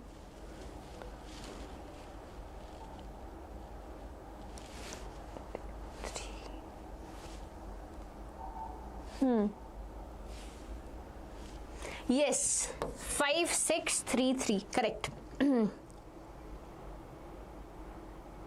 Yeah, this is a short. Obviously, for questions like this, you can't sit down and solve individually. That will take too much of a time if you're solving in an exam. So obviously, substitute the values and check which is the correct answer. That was the short trick. Yes, Kani. Thank you for answering. 0.25. Where? Okay. Yes, just substitute the answers. Yes, that is the shortest trick. So yes, you all are really smart. You tricked me, huh? I thought you really would solve it from the beginning to the end, right? The reduction reaction, oxidation reaction, then do the whole process of balancing. But this one is actually much faster and easier. Okay, so I don't hold it against you. You done it correctly, Shravant. That's actually nice, Shravant. Very nice. Okay, good. So after doing that, you got the answer, right? That's actually nice. See. Some students are actually working hard. No, it's okay. But in the exam, Shravanth, use the trick. Normally, if you are given in these kind of questions, whatever answers your options you are given, substitute that value and then calculate. Okay. Yes, you answered this question, Darshan. Okay. Next question. Match the component again with their oxidation state. Here, what is the one common element we have? Carbon, right? So we have carbon. We'll be talking about the oxidation state of carbon only. Okay, what is the oxidation state of carbon here? What is the oxidation state? If I calculate it right, this is 0. This is 0. In CHCl3, what is the oxidation state? Okay, CHCl3 plus 1, minus 3, plus 2, right? Plus 2. Okay. Okay. CH3, C2H6 I can write, right? That means 2x plus 6 equals to 0. X will be equals to plus minus 3. X will be equals to minus 3.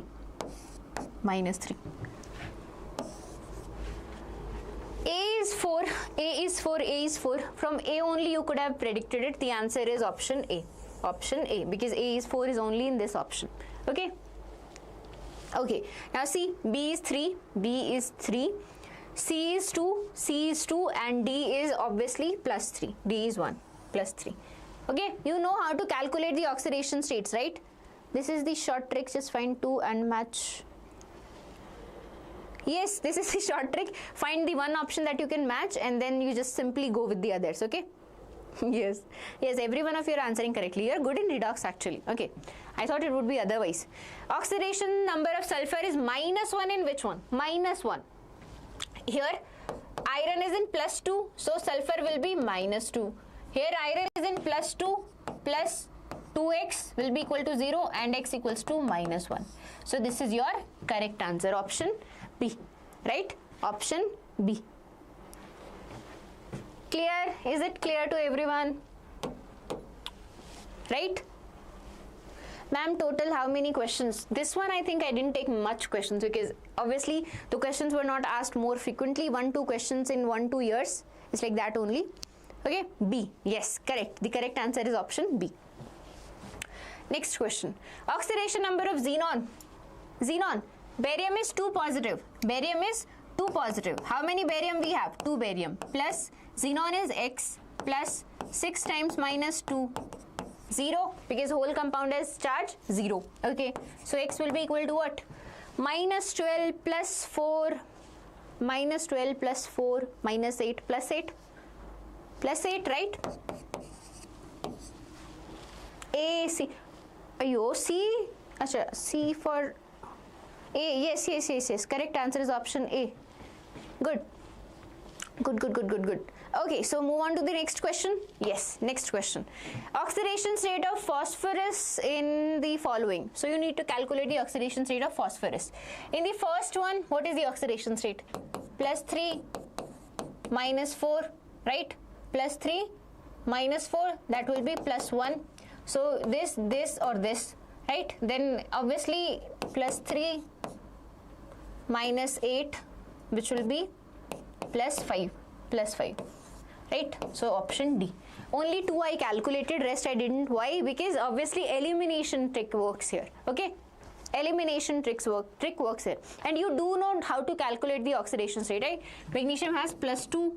Similarly, again hydrogen +1 and oxygen -2. You just substitute that and you calculate it. Okay. Yes, the correct answer is option D. Nandini, Naveen, you answered A. Rai Star, Darshan, Shankar. Yes, ma'am, once again. This question once again. Okay, I'll do it once again. So we are calculating the oxidation state of phosphorus in all of these compounds. Okay, so we'll start with H3PO2. We know hydrogen has +1 oxidation state. How many hydrogens are there? 3. Plus, let's say the oxidation state that we wish to find is X. So X plus, how many oxygen? 2. What is the oxidation state of one oxygen? -2. And what is the charge on this whole atom, whole compound? What is the charge on this whole compound, which is written here? If nothing is written here, that means the charge is 0. +3 plus X -4 equals to 0. That means X is equals to +1. That means the oxidation state of sulfur, oxidation state of phosphorus here is +1. Now we see 3 options with +1. Okay, what do we need? We need the second one to confirm. So we solve for H3PO4. Similar calculation. +3 plus X plus 4 times of -2, and charge is 0. No charge is there, so equals to 0. X is the oxidation state of phosphorus. That will be equals to +5. That if you calculate it, this is equals to +5. Okay, so we see this option which has +5 as the second option. Rest do not. So that means these are incorrect. This is the correct answer. Option D. Clear? Array, that's so nice, no? These are actually PYQ questions from your redox. Is there any trick for this? You need trick for this. It's like basic maths. You can do it in your head. No tricks for this. Bad fellow. Don't do that. You don't need any trick for this actually, to be honest, because you do the calculation in your mind also. Plus 3 minus 4. Whatever the answer is, you just reverse it. Who was the one? Srinija, don't do that.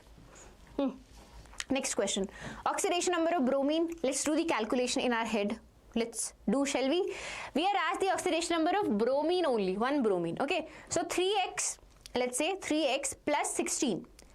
8 times 2 will be 16. 3x minus 16. Whole compound charge 0. Whole compound charge 0. X will be equal to 16 by 3. 16 by 3. Option D. Do the calculation in your mind for oxidation number. That is the easiest one number you can grab. Okay? A and D. No. A has 13. A has 13, not 3. Okay? A has 13, not 3. Next question. H2O2 reduces MnO4 to what? Just remember, whenever reduction of MnO4 ion is happening, we are talking about MnO4 negative ion. Whenever reduction of MnO4 negative ion is happening, it is getting reduced to what? Mn2 positive. Simple. Mn2 positive. Here the oxidation state is plus 7 and it is getting reduced to plus 2. Whenever reduction of MnO4 negative ions is involved, do it to Mn2 positive. Okay? DNA block is actually very interesting. Super interesting. Okay? This is from Redox, Sriram. This is from Redox. Redox reactions. Hello, Monish. Monish, yeah. Yes, physics sir remembers your name. He told me once. Okay, so the correct answer is option B. Whenever reduction of MnO4 negative happens, it gets converted into Mn2 positive. Okay? Sriram. Sriramji, suniye. Listen. Whenever reduction of H2O2 is a yes, it is a reducing agent, peroxide. Okay, so whenever reduction of MnO4 negative ions happen, MnO4 negative ion happen, it reduces itself to Mn2 positive. Mn2 positive. Here the oxidation state of manganese is plus 7. Here it is plus 2. So it has gained how many electrons? 5 electrons. It has gained 5 electrons. That is reduction, gain of electrons, right? So just a trick. MnO4 negative will always be reduced to Mn2 positive. Clear? Okay. Sashi, PYQ for redox it is enough, I think. For redox only, okay? Because for rest of these you need to practice the questions, okay? For DNA block this is not enough. Obviously you need extra questions. Yes, for redox you need, for DNA block you need extra questions. Next, let's move on to the next question. A, why A? Let's move on to the next question. You guys have some conflict about this, okay? So I'm not going there. Darshini, again, I don't know Kannada, sorry. The oxidation state of potassium. What is the oxidation state of potassium? KO2. Let's say we don't know the oxidation state. X minus 4 equals to 0. X equals to plus 4. Yes, option B. Correct. Okay. Yes. Bhagya. Shrikant. Yes, correct. Srinija also answered correctly. Next question. Oh, we are on the D and F block. So, be ready. Are you ready, guys? Are you ready? This is going to be a long run, okay? I don't want to scare you guys.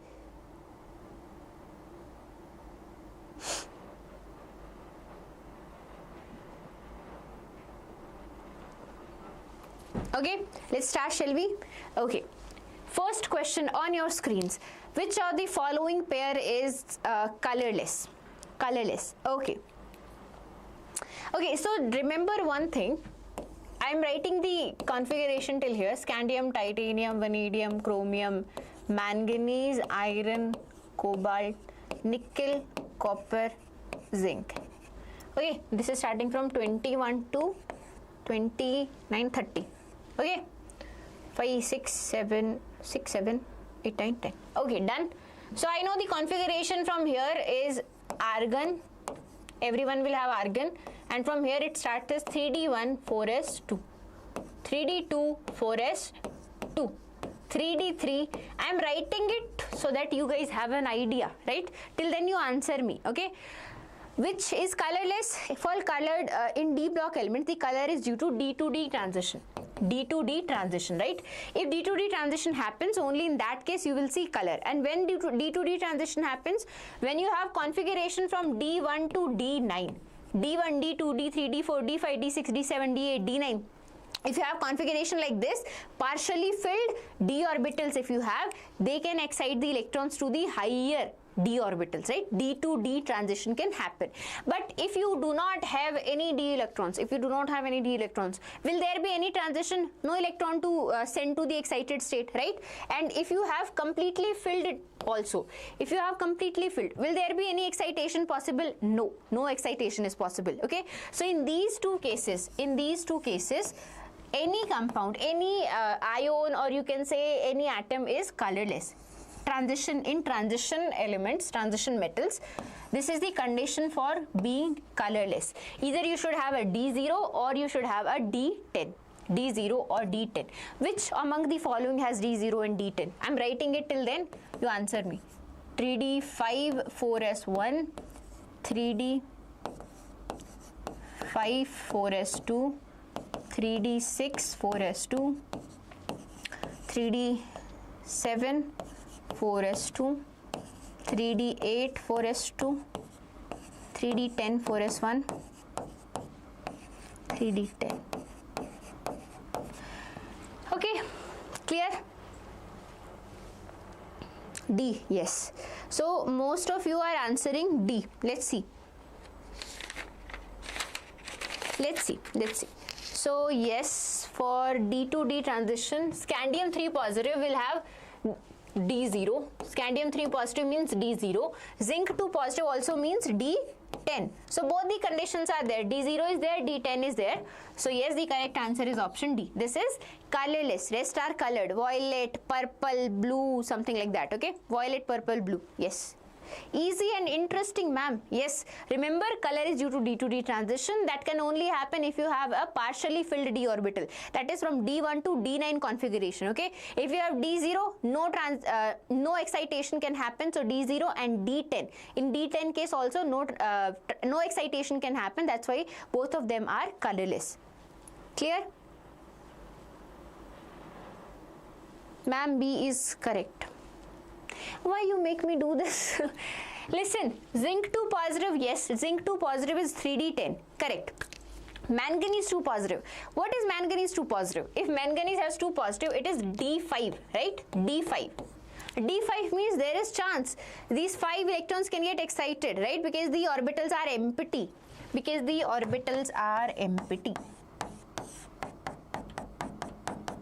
We have half-filled orbitals, right? There is possibility you can excite them and pair them or something, right? So, yes, this is colorless. Zinc is colorless, but manganese is not colorless. Okay? Yes. Ready? Let's move on to the next question, shall we? Manganese is not colorless. It is pink colored. Yes, that is correct. Okay, pale pink colored. Yes. This is actually nice. If you solve, you can learn by solving questions also. Next question. In the reaction between hydrogen sulfide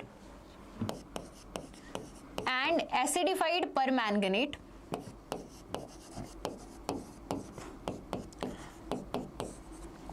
what is happening here? I told you MnO4 negative will always be getting reduced because this is the highest oxidation state it can reach. What it will go? It won't go, again it won't go much further. See, if manganese has an highest oxidation state of around, like, is the stablest oxidation, one second, let me write it once. For manganese, all these oxidation states are possible. This is the highest oxidation state manganese can have. Here manganese have an oxidation state of +7. Okay, so can it go beyond +7? That means can it donate more electron than that? No, it cannot. There is only one way for manganese, that is come here from +7 to +2. That means add electrons. Adding electrons means what is happening here? Adding electrons. That means it is getting reduced.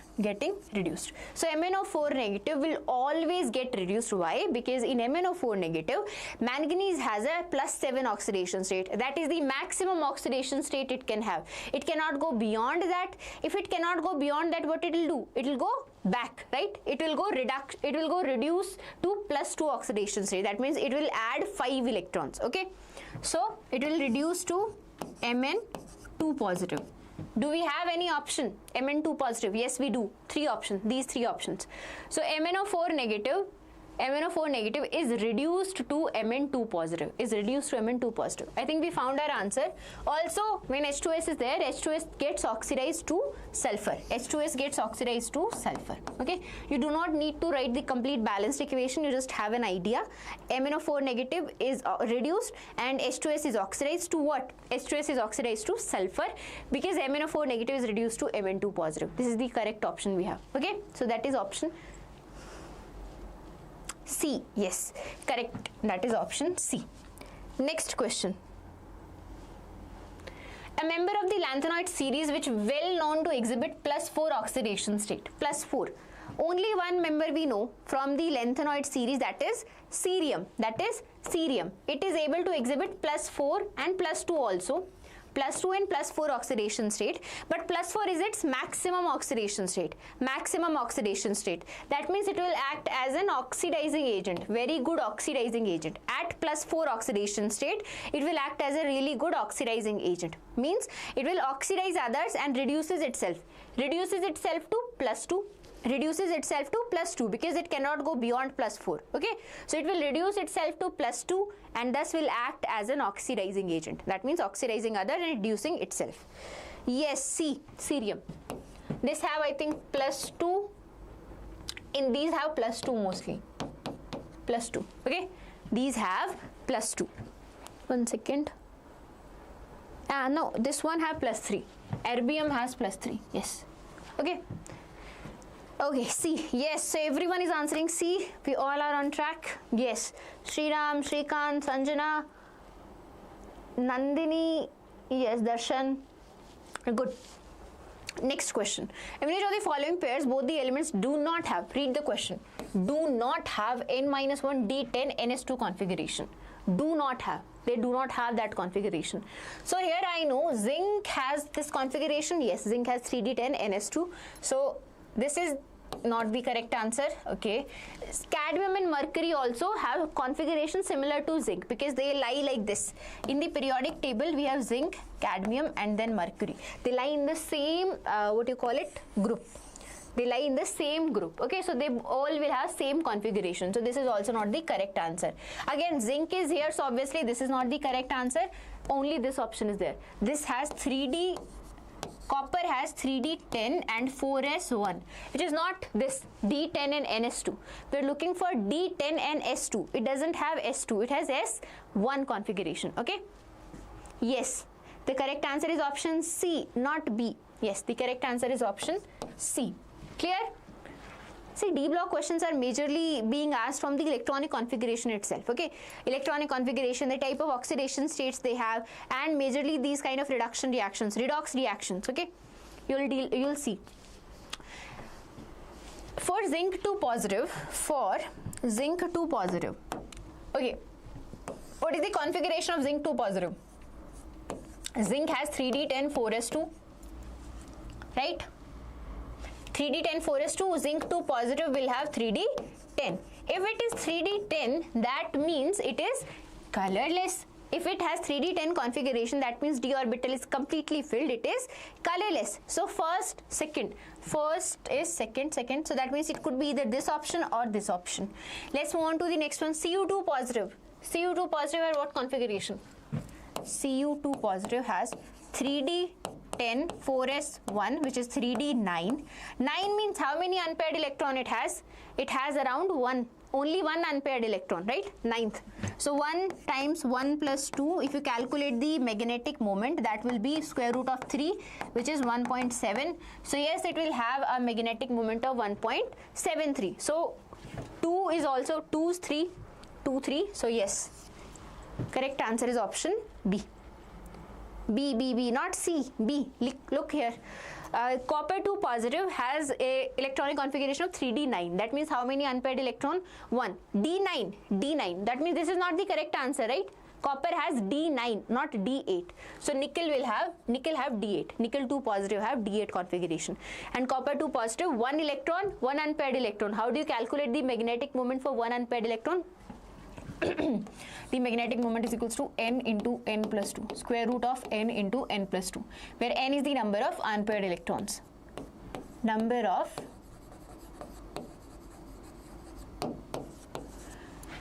unpaired electrons. Clear? Yes, the correct answer is option B. This is incorrect, this is the correct answer. Next question. Which of the following statements related to lanthanoid is incorrect? We are looking for the incorrect statement. So which statement is incorrect? First, lanthanoids are silvery white metal, soft metals. That is a correct statement, not incorrect. Samarium shows +2 oxidation state. We solved it 2 questions before. Yes, samarium shows only +2 oxidation state. Clear? That is also correct. CF+4 solutions are widely used in oxidizing agent. Yes, that is also correct. Why? Because oxidizing agent means it oxidizes others and reduces itself. So it reduces itself from C+4 to Ce+2. Okay? Because this is its highest oxidation state. This is correct. That means this is your incorrect option. Color of lanthanoid is not due to D to D transition. Color of lanthanoid is due to F transition. F to F transition. Okay?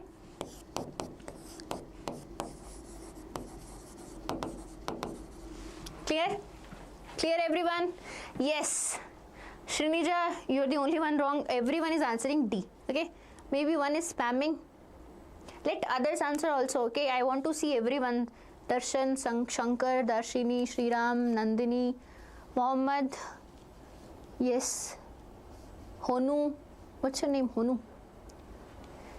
Sashi. Solution was the first one we did. The first live we did was solution in electrochemistry. You can check it out once. Okay. Yes, Bhagya. Satish, D. Everyone is answering D. Next question. The transition element, there is this alloy called mish metal. Mish metal.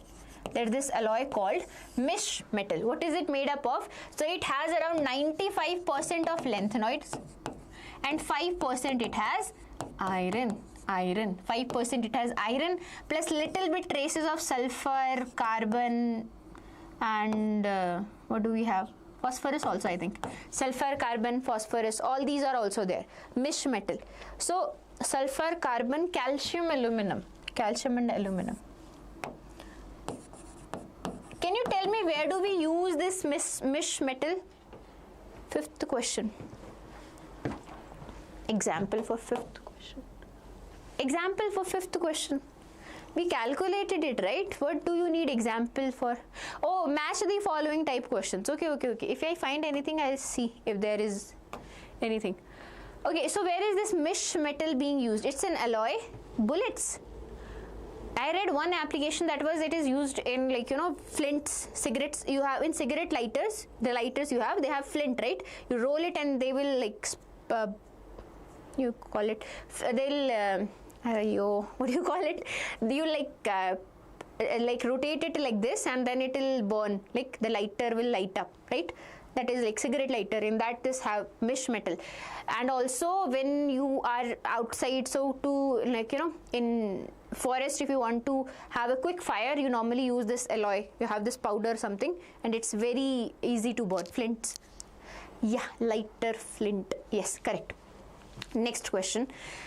Reaction between SO2 and again permanganate. Whenever you have permanganate, you have an opportunity. MnO4 negative will get reduced to Mn2 positive.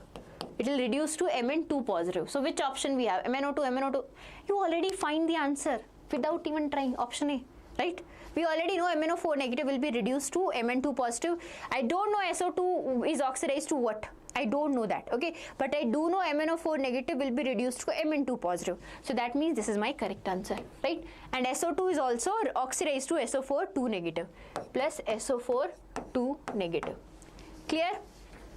Yes, see, that's how easily you do.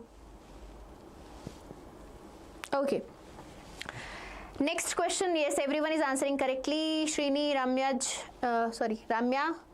Satish, Monish, Shravan, Darshan, Shankar, Sanjana, every one of you are answering correctly. Yes, Tarun, ask what you want to ask. Yes, it is also used in bullets. I don't have an idea. I don't have an idea about mesh metal using, I think it is, yeah, I think it is used in bullets. Darshini A, okay. SO2 is an oxidizing agent. Yes, SO2 is an oxidizing agent. Yes, it is an oxidizing agent. No. SO2 is not an oxidizing agent.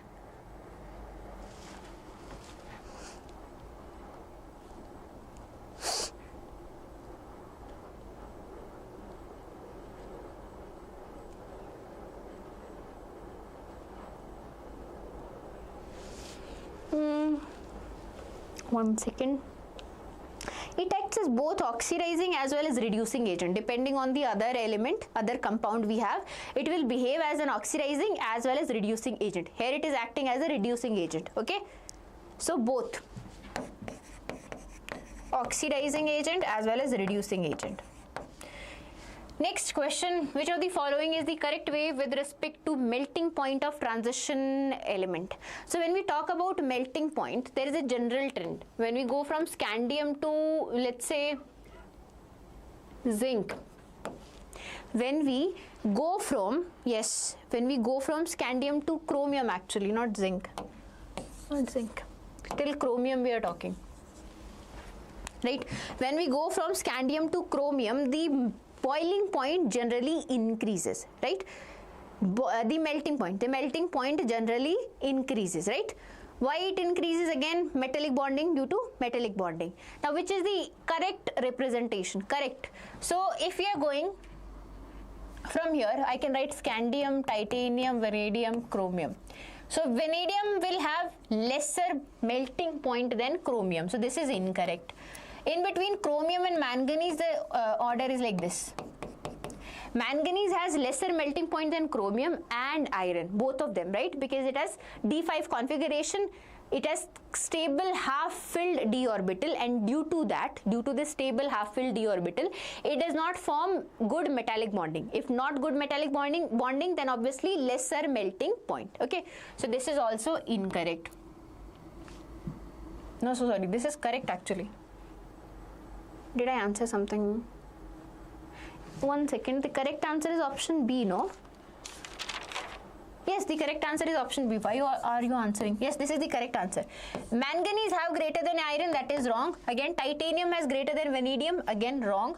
Because titanium has lesser melting point than vanadium. Clear? Yes, is it clear? Yeah, I'll repeat the question, don't worry. B, yes. See, when we talk about the melting point of transition element, normally when going from scandium to chromium, the melting point increases because the extent of metallic bonding increases, right? But here, there is an exception. In between, we have this manganese. Manganese has D5 configuration, D5S2, right? D5 configuration. So, manganese has a stable half-filled configuration. Due to this stable half-filled configuration, it does not form effective metallic bonding. Right? And because of that, it has lesser melting point than chromium and iron.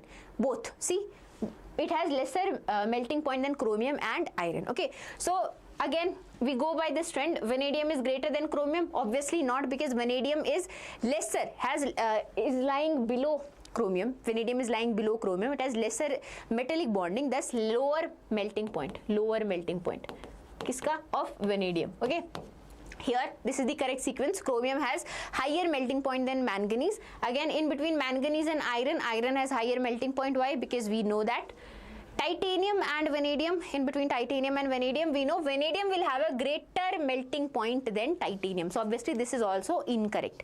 We are looking for the correct explanation, okay? We are looking for the yes. Tritanium and vanadium, they are exceptions. Exceptions. It's lagging. 1 second. What is lagging? What about C? Again, I told you iron will have greater melting point than manganese, not the other way around. Incorrect. Then Bacha, see, this is the only one that is correct. Rest all are incorrect. Firstly, they won't give you like this. If they asked for incorrect, this is not a MSQ type question. No, you have multiple choice question. That means only one is the correct answer. Okay? Yes.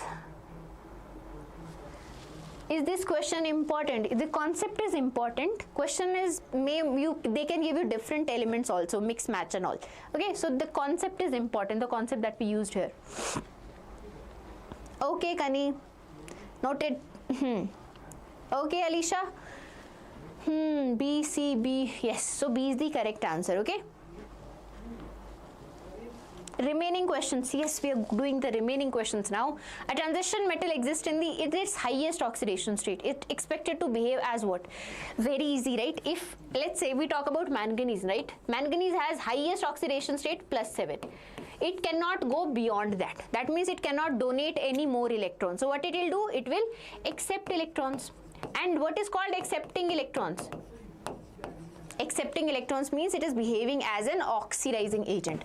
It is behaving as an oxidizing agent. That means it is oxidizing others and reducing itself, right? That means it is oxidizing others and reducing itself. So it will behave as an oxidizing agent. That's very easy. Oxidizing. Still B, Shankar. Kushal, B. How? You know that's like basic 11th, even like 10th class you also study oxidizing agent, reducing agent. So oxidizing agent is a substance which oxidizes other and reduces itself, right? For example, it will make other substance to lose electrons and these electrons are gained by this agent, oxidizing agent, okay? Similarly, reducing agent is a substance that reduces others. That means they donate electrons, they give electrons to that reducing substance, okay? That means who are giving those electrons? This reducing agent is giving those electrons, so it is getting oxidized. It is getting oxidized, okay? So obviously, if a metal is in its highest oxidation state, it cannot go beyond that. That means it cannot donate any more electrons. What it will do, it will accept the electrons. It will accept the electrons. Accepting electrons means it is reducing itself, and if it is reducing itself, that means it is oxidizing something else, right? These electrons are coming from somewhere, so that substance is getting oxidized. So that means it is acting as an oxidizing agent, okay? Raju, do you understand now? I've explained it as much as I can. That is a basic, 10th basic, oxidizing agent, reducing agent, right? Rafta, the next class will be at 5 p.m. Okay?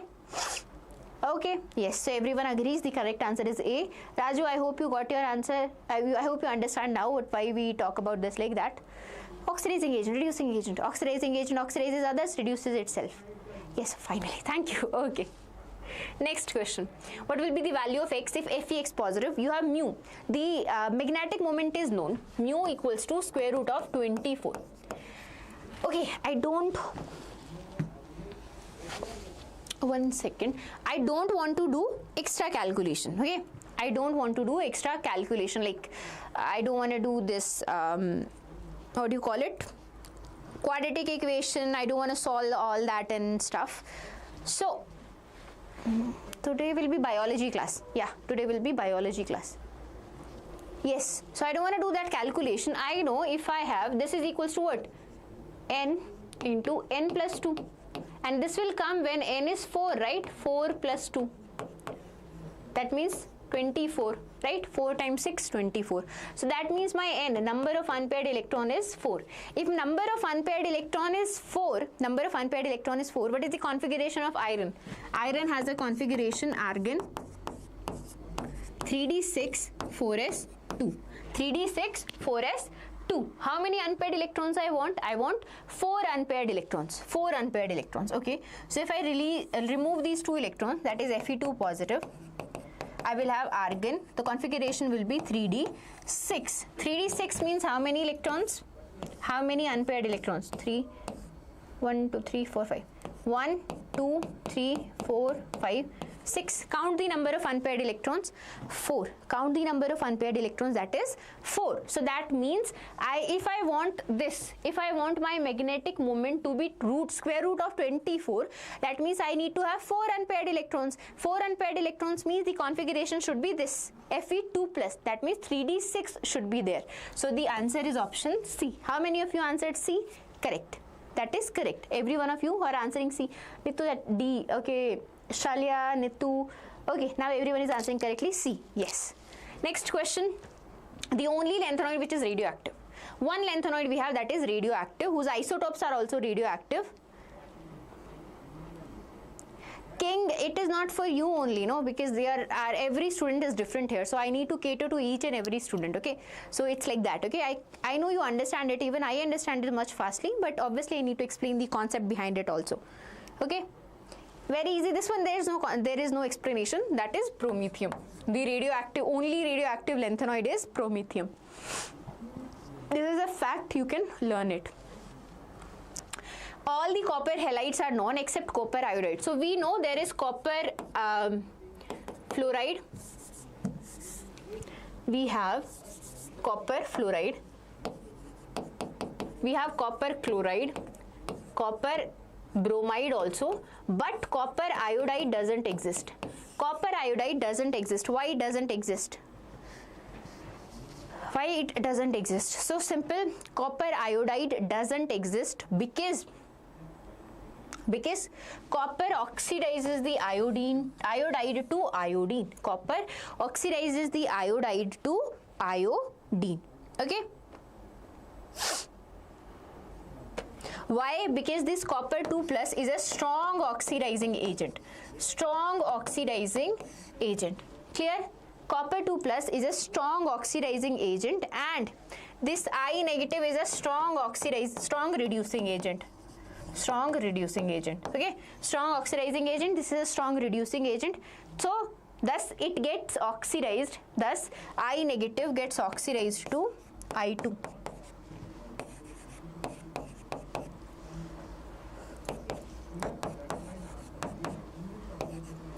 Clear? Okay, this is the reaction that happens. Okay, it's okay. You can write it like this. Okay.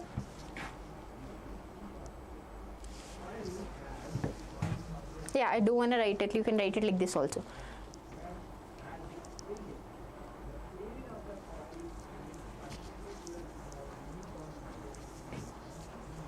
Hi Ajay, thank Naim. That's actually really nice. You're welcome actually. Wow. So you scored a rank of 227.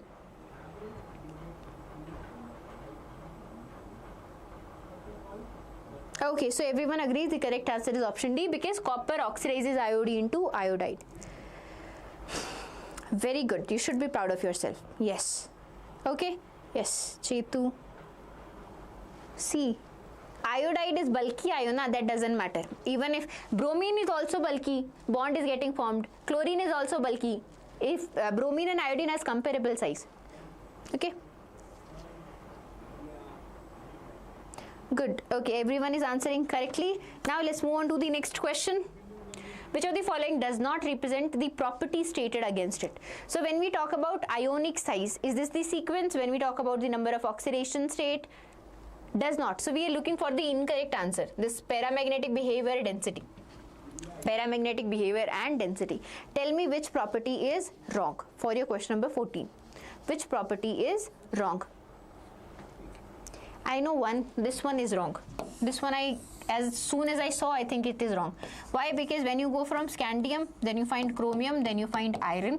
As in this sequence, the mass is increasing. The molecular mass is increasing. If molecular mass is increasing, the density is also increasing, right? Density is also increasing. And in this sequence, the density order is given opposite. Density order is given opposite. No, Neetu, it is... for iodine, the reason is not bulky, because for that particular context, the reason was because I negative was a strong reducing agent and Cu2 positive is a strong oxidizing agent. Okay, that is the reason. Okay, here As soon as I saw this is the incorrect. Why? Because I know from when going from scandium to chromium to iron, the mass is increasing. That means the density is also increasing, not decreasing. Okay, so D is the correct answer. Okay, no need to check all of them.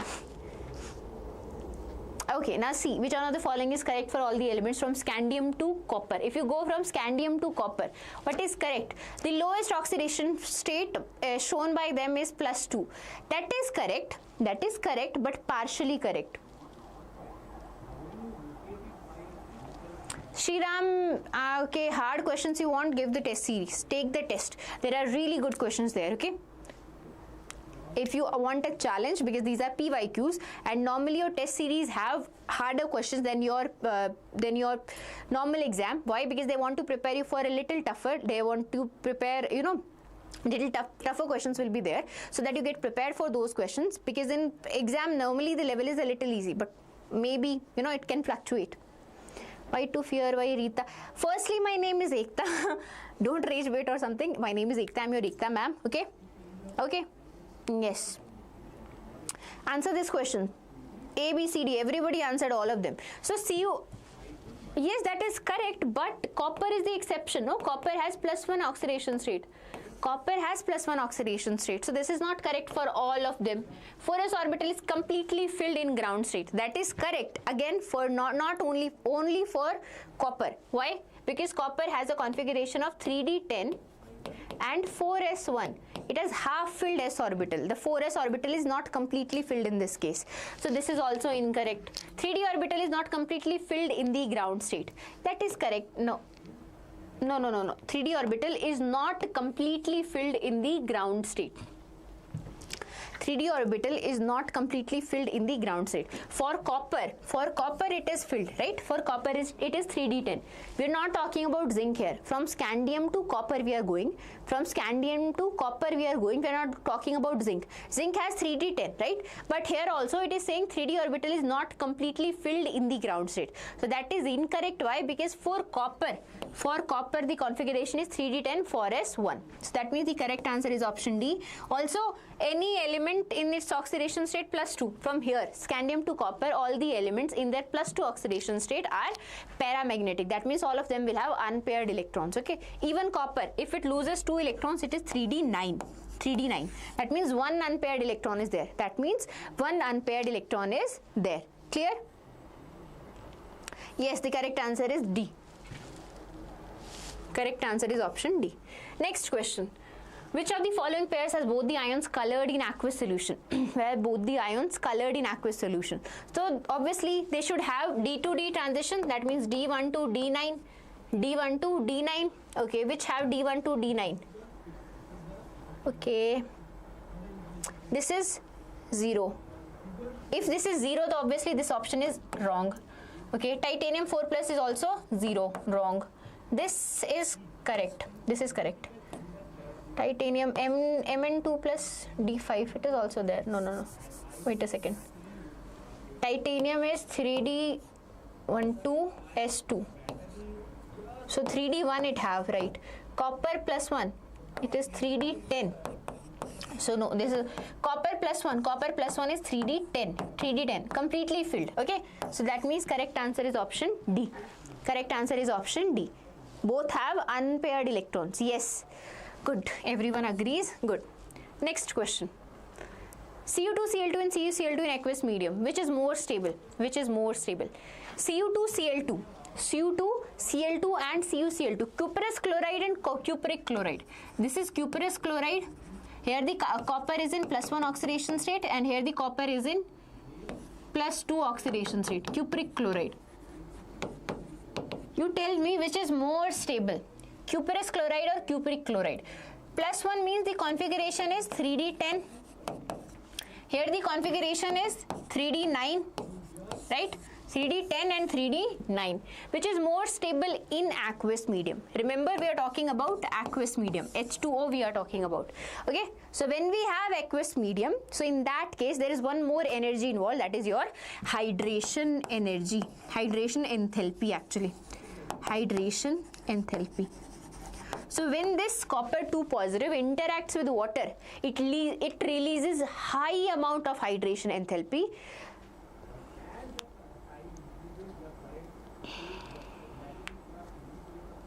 Solid state, which one? If it is in solid state, they are solid, no? You know, copper chloride and cuprous chloride and cupric chloride both are salt. They are solid. They are dissolved in aqueous solution. You're not trying to dissolve it in ice or something. Anyways, when you dissolve this in aqueous solution, it releases large amount of hydration enthalpy, and because of that, this is more stable. The reason is this large amount of release of large amount of hydration energy.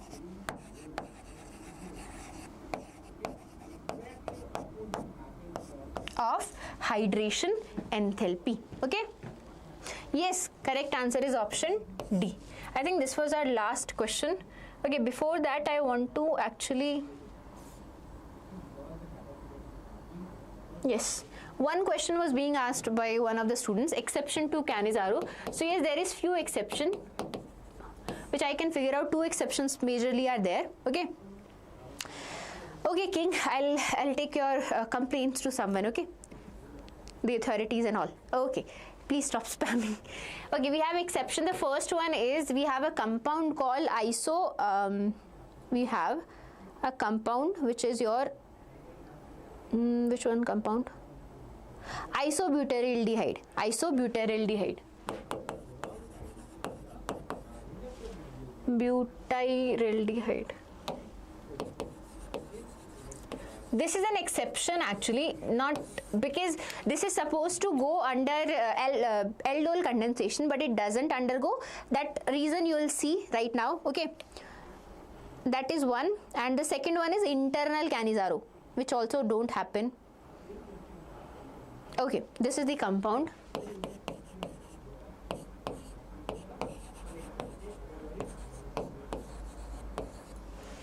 Yes, this is isobutyryldehyde. Okay, this compound is one of the famous exception. It has alpha hydrogen. It has alpha hydrogen, yet it does not undergo aldol condensation easily. It undergoes Cannizzaro. It undergoes Cannizzaro reaction.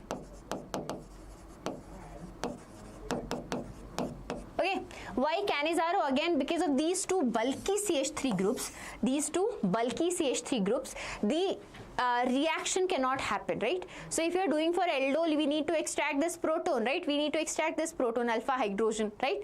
But that doesn't happen. Why? Because of this bulkier CH3, these bulkier methyl groups. Okay, so rather than, instead of going aldol condensation, it undergoes Cannizzaro reaction.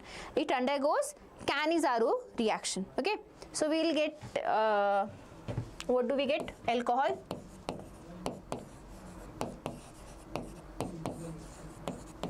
And plus sodium salt of carboxylic acid.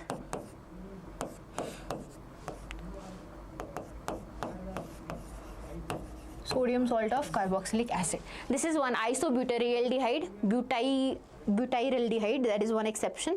The second exception is internal Cannizzaro. Internal Cannizzaro. What do you mean by internal Cannizzaro? So sometimes you have compound like glyxol, which have 2 aldehyde groups within, right? Again, no alpha hydrogen, so obviously it's a Cannizzaro, but little exception. Why? Because same compound is there, so you will have intermolecular Cannizzaro. Intermolecular Cannizzaro.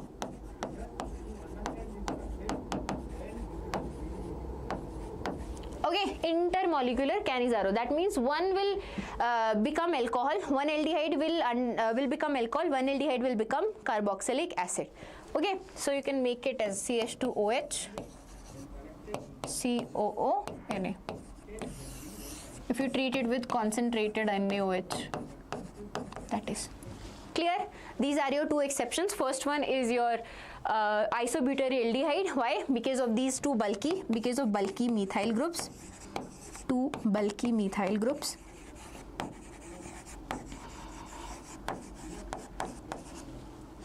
And then this one is internal Cannizzaro, okay?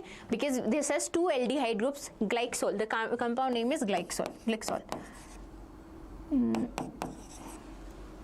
Am I writing it correctly? Glyoxyl, I think. Yeah, glyoxyl. Sorry. Glyoxyl.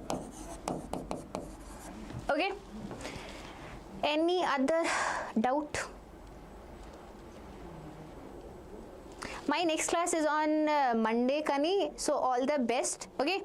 All the best for your JEE. Question 10. Okay, I'll answer question 10. This D block, right? T and F block. Question 10.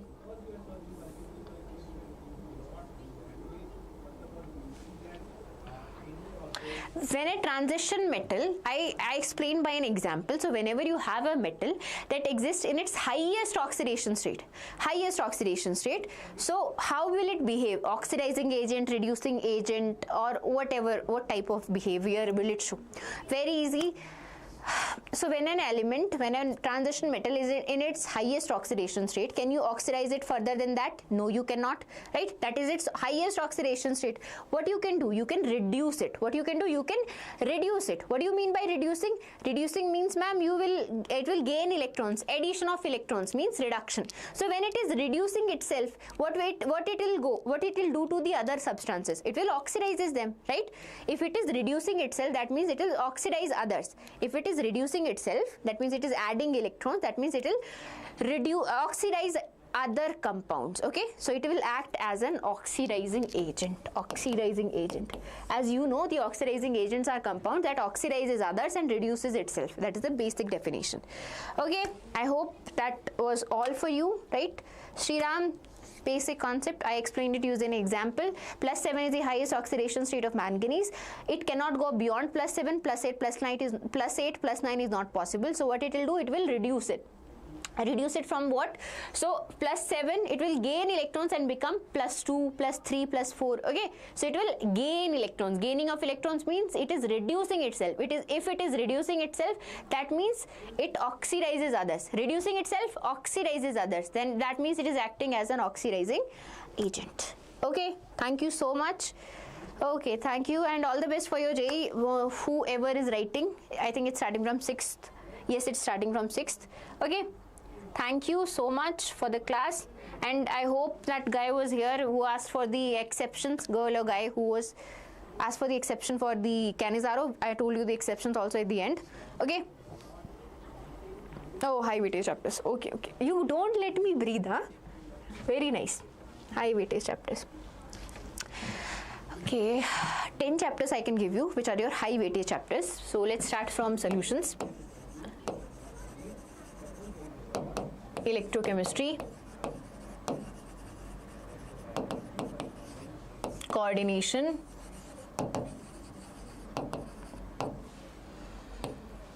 solutions, electrochemistry, coordination, chemical kinetics, alcohol, phenol, ether,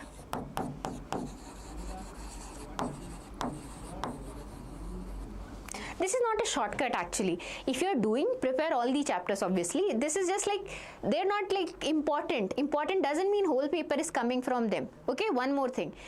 Important means weightage is more. You'll be seeing 30 to 40 marks question, but that doesn't mean all those 30 to 40 questions you can solve from that particular chapter, right? So focus on everything. Even if you think some chapter is bullshit, it's not nice, what you can do, you can just revise it once, solve some questions, might get a easy question from that chapter and will be able to solve that question. Okay, so don't just go blindly with these chapters. No one can guarantee what is going to come in your exam. These are the chapters that have seen high weightage in the last 10-20 years. Okay,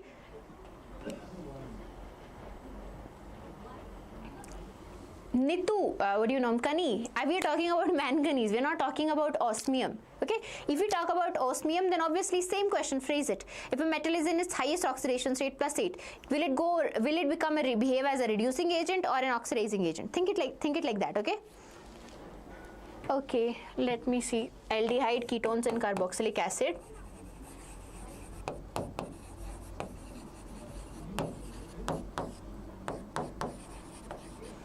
Three, 4, 5, 6, 7 amines, 8 biomolecules.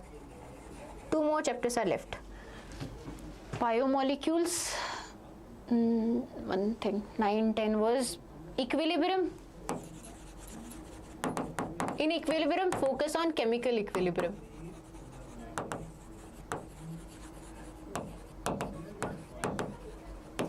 and am I forgetting any other chapter? DNF block. Yes. Okay, thank you for the class today. Okay, anything else I forgot, I promised you or something, please tell me in the next class. Okay, for now, got it? Thank you for the class. See you in the next one on Monday. Okay, tomorrow class is there. Yes, tomorrow class is there, but I won't be taking class. Tomorrow is physics and maths classes. Okay, all the best for your JEE. Actually, if you're writing the exam in like 6th or 7th, we may not have the class then, because you'll be writing your exam. All the best, write your JEE nicely. Okay, be calm, be cool, you got this. All the best. Thank you everyone. Bye bye, tada.